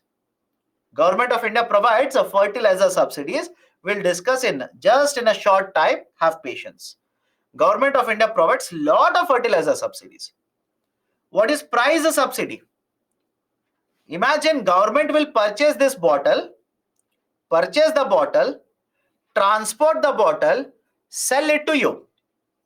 Simple. Imagine government will purchase this bottle, transport, store the bottle, and then sell it to you. Either at 3 rupees, either at 0 rupees, or at 10 rupees, doesn't matter. Can I simply say, if government has purchased it at X rupee and sells it to you at Y rupee, assuming X is greater than Y, government has given certain subsidy to you. Sir, any example in the current affairs? Tomatoes. Yes or no? Any example in the current affairs? Tomatoes. Right? Don't you think government is purchasing tomatoes at a higher price in some market, giving it to the buyers at lower prices in the market? Sir, any other example? My dear, food security. National Food Security. Correct or not? National Food Security Act. Under that, government will pay certain money, procure food grain, purchase food grain, transport, store it, then sell it free of a cost. Not even collect 1 rupee, sell it free of a cost. Which means, don't you think government is incurring or government is providing certain price subsidy to the beneficiaries? Right? So price subsidy means the difference between the price at which government will purchase and the price at which government will sell, assuming the price of purchasing higher than price of selling. If it is vice versa, I hope you understand. Let me give a very simple example. If government will purchase the bottle at 40, sell to you at 5 rupees, can I say government of India has given you a price subsidy of 35 rupees? Correct or not? Government of India has given you a price subsidy of 35. But what if government of India does vice versa? They will purchase it at 40, sell it to at 50 rupees. Does it mean they are giving you subsidy here? Right? Does it mean government is giving subsidy? Absolutely no. Absolutely no. The best example for price subsidy is food grains which are distributed under public distribution system. Under public distribution system, for example, some time ago I said food grains are given free of a cost by the government now for certain beneficiaries. So they will purchase at, let's say, 40 rupees. They will give it to you at 0 rupees. So how much is the price subsidy? That is 40 rupees. So public distribution system, PDS. Okay, we'll discuss how FCI will purchase, how PDS will identify, right? How many people have been identified, how much kgs are given, what is given. We'll discuss all of it, don't worry. Next one is export subsidy. I will give a very simple example. Tell me whether this is correct or not. MEIS and SEIS. Let me know. Export subsidies, MEIS and SEIS. Anybody in the classroom who is right going to ask me, sir, what is MEIS? We have discussed in the first session. Right? MEIS and SEIS, are they not export subsidies? Of course, yes. And finally, infrastructure subsidy. Right? Imagine you're developing an infrastructure. Government will give you subsidy for it. Government will give you money for development of infrastructure. Can I call it as an infrastructure subsidy? Sir, any example? I'll give a very simple example. There is a scheme called as Agriculture Infrastructure Fund. We'll discuss this later under agriculture. There's a scheme by the name of Agriculture Infrastructure Fund. Under Agriculture Infrastructure Fund, government will provide subsidies for you if you are developing certain type of infrastructure. There is in fact one more scheme by the name of SMAM, Submission on Agriculture Mechanization. Submission on agriculture mechanization. On agriculture mechanization. So on submission on agriculture mechanization, government will provide certain subsidies for you to purchase, right, drones. So there are a lot of subsidies which are provided by the government to assist growth of infrastructure in India. Right, so these are the different types of subsidies classification used by the government. Any difficulty? All subsidies are basically price subsidies. How, my dear? How? Price subsidy, I'm saying government will purchase, government will sell. Infrastructure subsidy, you will construct infrastructure, government will give money to you. How do you say all of them are one and the same? Input subsidy, imagine a private sector company wants to sell fertilizer. Government will give fertilizer company a subsidy. How? How is that all of them are one the same? I don't understand. You tell me how all of them are one and the same. Example of infrastructure subsidy, I've written it, Agriculture Infrastructure Fund. I said I'll discuss this separately under agriculture. You should have patience for it. So under this, government will provide, right? Under this, right, government will provide certain subsidies for development of agriculture infrastructure. So what kind of agriculture infrastructure? Can I give you one example? Warehousing. Please tell me.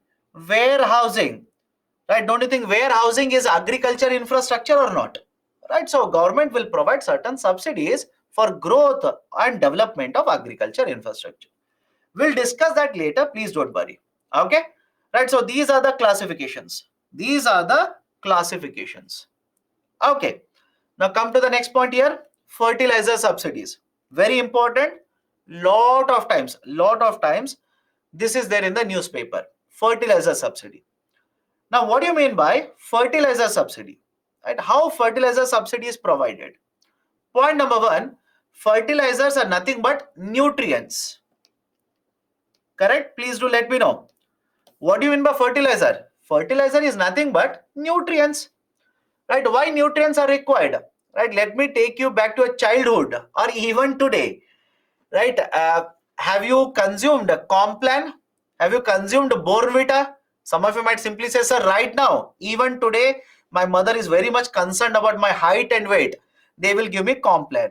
Why? Why do you think we are given Complan or Borvita or Horlicks, whatever the product is, so that we will have sufficient nutrients for the growth purposes? In the same way, even the plants will require nutrients. I hope you understand. In the same way, even the plants will require nutrients. Now, if the soil does not have sufficient nutrients, we will supply the nutrients in the form of fertilizer. That's a basic idea. Now, what kind of fertilizers are there? Three types of fertilizer. In fact, there's a fourth one also. I'll come to that. One is urea, right? In case of urea, most of or maximum component of urea is nitrogen. That is, if you purchase 100 kgs of urea, 46% of this, that is 46 kgs of this is nitrogen. Then you have a diammonium phosphate. Most highest component or the highest nutrient in this is phosphorus. And you can come to the last one, muriate of potash, MOP. 60% of muriate of potash is actually, right, the potassium itself. So there is a requirement of additional nutrients for the purposes of promoting growth of the plant. We will supply it in the form of fertilizers, right? So urea is available in the market, diammonium phosphate is available, muriate of potash is also available. In addition to this, there is also concept of NPKS complex, nitrogen, phosphorus, potassium, sulfur. NPKS complex, right? That is basically the concept of fertilizers. Now, come to the next point here. In case of India, please make observations here. In case of India, we produce a lot of fertilizers, but the demand for the fertilizers in India is much higher compared to what is the production done in India. For example, please look at the production of fertilizers in India and make observations. Can I say the highest amount of fertilizer produced in India is urea? Please observe the graphs and tell me. Highest amount of fertilizer that is produced in India is urea. Point number one. Point number two, can also say, looking at the graph, there is no production of muriate of potash in India. Let me know. There is no production of muriate of potash, MOP, in India. Please observe the graph. Look at the graph, right? Look at the graph and answer. But on the other side, if you look at the right side of the graph, if you look at the right side in the graph, we are consuming muriate of potash. How is that possible? We are not producing, but we are consuming. What does it mean? Can I say all the muriate of potash that is consumed in India is imported into India? I'll repeat the statement. All the muriate of potash that is consumed in India is imported into India. Now, if you ask me, sir, why don't we produce a muriate of potash? Reason is simple. The raw materials which are required is not available in India. That's a precise reason. We will simply import it. Point number three, please observe and tell me, is it correct if I say highest consumed fertilizer in India is urea? Highest consumed fertilizer in India is urea. Highest imported fertilizer in India is urea. Right? So all these points are important for UPSC. Please remember this. Please remember. Right? So muriate of potash, we import it. Urea, we produce it, but even then we import it. Right? A diammonium phosphate, right? We produce it, then also we import it. Complex fertilizer. Complex means what? NPKS. NPKS is a complex fertilizer. Nitrogen, phosphorus, potassium, and sulfur. It's a complex fertilizer. Right? So NPKS is also manufactured. We also, right, use it in the domestic market. Done? So these are certain very important points. Now, in case of all these fertilizers, government will provide subsidies. The question is, what is muriate of potash? Muriate of potash is a fertilizer. What answer are you expecting from me? I don't know. But muriate of potash is a fertilizer where, right, 60% of muriate of potash is potassium. Okay, now let me go to the next one. Why don't we import MOP raw material and produce it in India domestically? If it is worthwhile, they will do it. Rather than importing, manufacturing, they feel it is better to import. They are able to do that. Okay. So let me go to the next point. Government of India, through Department of Fertilizer, which functions under Ministry of Chemicals and Fertilizers, provides subsidies for all the fertilizers in India. Provides subsidies for all the fertilizers.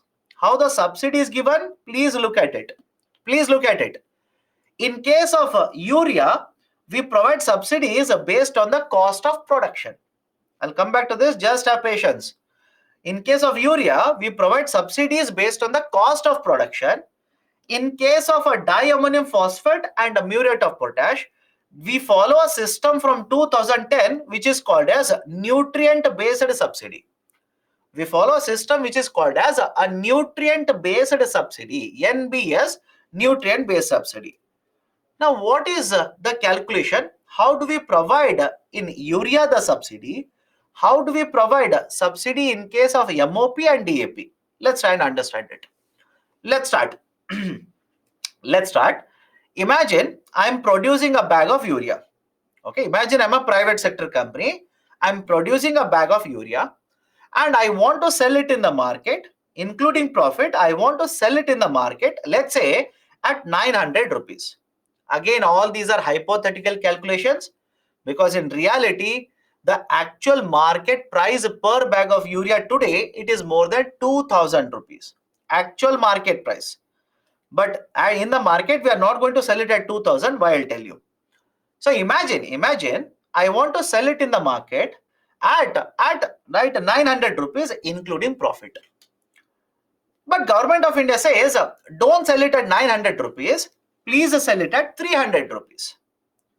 Right? So automatically I will ask the government, if you are asking me to sell it at 300, from 900, if I sell it at 300, right, I am going to incur a loss of 600. So government basically says, I will give you a subsidy of 600 rupees. I will give you a subsidy of 600 rupees. All of you are okay with how urea, right, subsidies are provided by the government? Please do let me know how urea subsidies are provided by the government. Right, whatever is your cost of production, government will ask you to sell it at a certain MRP in the market. So the difference between that is provided in the form of subsidies. Now, in case of DAP and MOP, different. In case of these, it is different. We follow concept of nutrient-based subsidy. What do you mean by nutrient-based subsidy? For every kg of nutrient that you consume, government will fix subsidies. I will repeat a statement here. For every kg of nutrient that you consume, government will fix a certain amount of subsidy. Now, what is the meaning of it? Let's start. Right, let's start. In case of diammonium phosphate, right, 18% of DAP is a nitrogen and 46% is phosphorus. What is the meaning of it? Let me explain it. Follow this carefully. Imagine you have manufactured 100 kgs of diammonium phosphate. Imagine you have manufactured 100 kgs of diammonium phosphate, which means out of 100 kgs, 18 kgs is nitrogen and 46 kgs is right, phosphorus. All of you okay with this? I've given the numbers. I'm taking simple numbers now. 18%, 46%. Now, Government of India will decide for every kg of nitrogen, for 1 kg of nitrogen, how much subsidy will be given to you. For 1 kg of phosphorus, how much subsidy will be given to you. And let's say, hypothetically, let's say for 1 kg of nitrogen, it is 18 rupees. And 1 kg of phosphorus, it is 14 rupees. So can I calculate for 100 kgs how much subsidy should be given? Can I calculate it like this? Look at the table. Can I calculate it like this? So for 18 kgs per kg 18 rupees. For 46 kgs per kg 14 rupees. So for 100 kgs I would be getting 958 rupees subsidies from the government. This is called as nutrient based subsidy. Any difficulty here? Nutrient based subsidy. And in case of MOP, and many of you are asking, should we remember the numbers? Please don't. Please don't. But I hope you understand what is the meaning of nutrient based subsidy. Objective of showing you the calculation and numbers is to make you understand. Do not by heart these numbers. Do not by heart these numbers. UPSC will not ask you these numbers. Why? Please tell me. Don't you think by now, the government would have already changed how much subsidy they will give for every kg of nitrogen? Think of it. By now, don't you think government would have already changed how much subsidy they will give for nitrogen? How much subsidy they will give for potassium? Of course, yes. So from one year to next year, it will keep on changing. That's the reason. Do not by heart, but understand. And come to the next one here, muriate of potash. In case of muriate of potash, right, 60%, 60% is basically potassium. And some of you are trying to do, right, PhD thesis here. So tell me 100 kgs. What else is there? Don't worry. UPSC is never focused on it. You don't have to become a PhD thesis holder in agriculture sector. Understand the concept, my dear. Understand the concept. Why are you unnecessarily worried about other things? Why are you unnecessarily worried about other things? Not required. 60% is potassium, right? 60 kgs. For every kg, 10 rupee. So I will give you 600 rupee for 100 kgs. I hope you understand this. This is how nutrient-based subsidy is calculated. This is how NBS is calculated. Now, let me connect it to current affairs. Let me connect it to current affairs.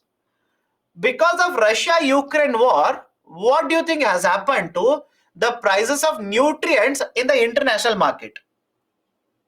This is the point I'm trying to make. This is important for you. Because of Russia-Ukraine war, what do you think has happened to gas prices? Gas is also used in manufacturing. What do you think has happened to nutrient prices? All of the prices have increased. Now imagine if government of India does not increase the subsidy. I repeat, imagine if government does not increase the subsidy, don't you think fertilizer prices will increase for farmers? All of you okay? Fertilizer prices, farmers will have to pay money, more money to get fertilizers. Right? That is the precise reason. In the last 1 year, if you have seen the newspapers, you will come across this statement. The subsidies under fertilizers paid by the government has increased. All of you are okay with this statement? Subsidies paid by the government of India for financial year 22, it has increased. For financial year 23, it has increased. Why? Government cannot keep on giving the same amount of subsidy when the nutrient prices have increased. Otherwise, farmers will have to pay more money for fertilizers. That is not acceptable. Government has increased the subsidies. Right? So, if UPSC will ask you a question like this, which of the following factors will influence fertilizer subsidy of government of India? Global, right? Global events such as Russia-Ukraine war, will it affect? Answer is yes. Rising natural gas prices, will it affect? Answer is yes. Higher cultivation by the farmers, answer is yes. So please be very careful, right? They might use these kind of questions in the UPSC. Please be very, very careful. Okay. So this is how fertilizer subsidy paid by the government has increased over a period of time. Don't ask me, sir, 21, 22, why it has not increased, it has decreased. My dear, it is not for the full financial year. It is not for the full financial year. That's a reason. Don't ask me, right, why for 21, 22 it has dropped. Okay. So for 2021, subsidies are very, very high. 21, 22, very high. Last year, it was more than 2 trillion rupees. Right. So it is expected to be higher even this year. Okay. But make one more observation. Make one more observation. Look at this graph and tell me, can I say highest amount of subsidy in fertilizers is given for urea? Let me know. Highest amount of subsidy the under fertilizers is given by government to urea. Some of you are saying no. My goodness, I don't know what to do now. Right? You people tell me, what should I do?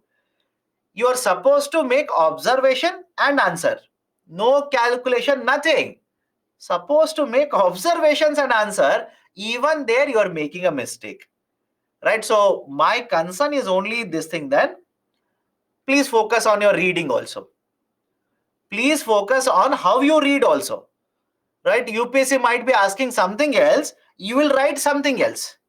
Why? My question here is, please observe, out of the total subsidies given in this graph, has it been given to fertilizer?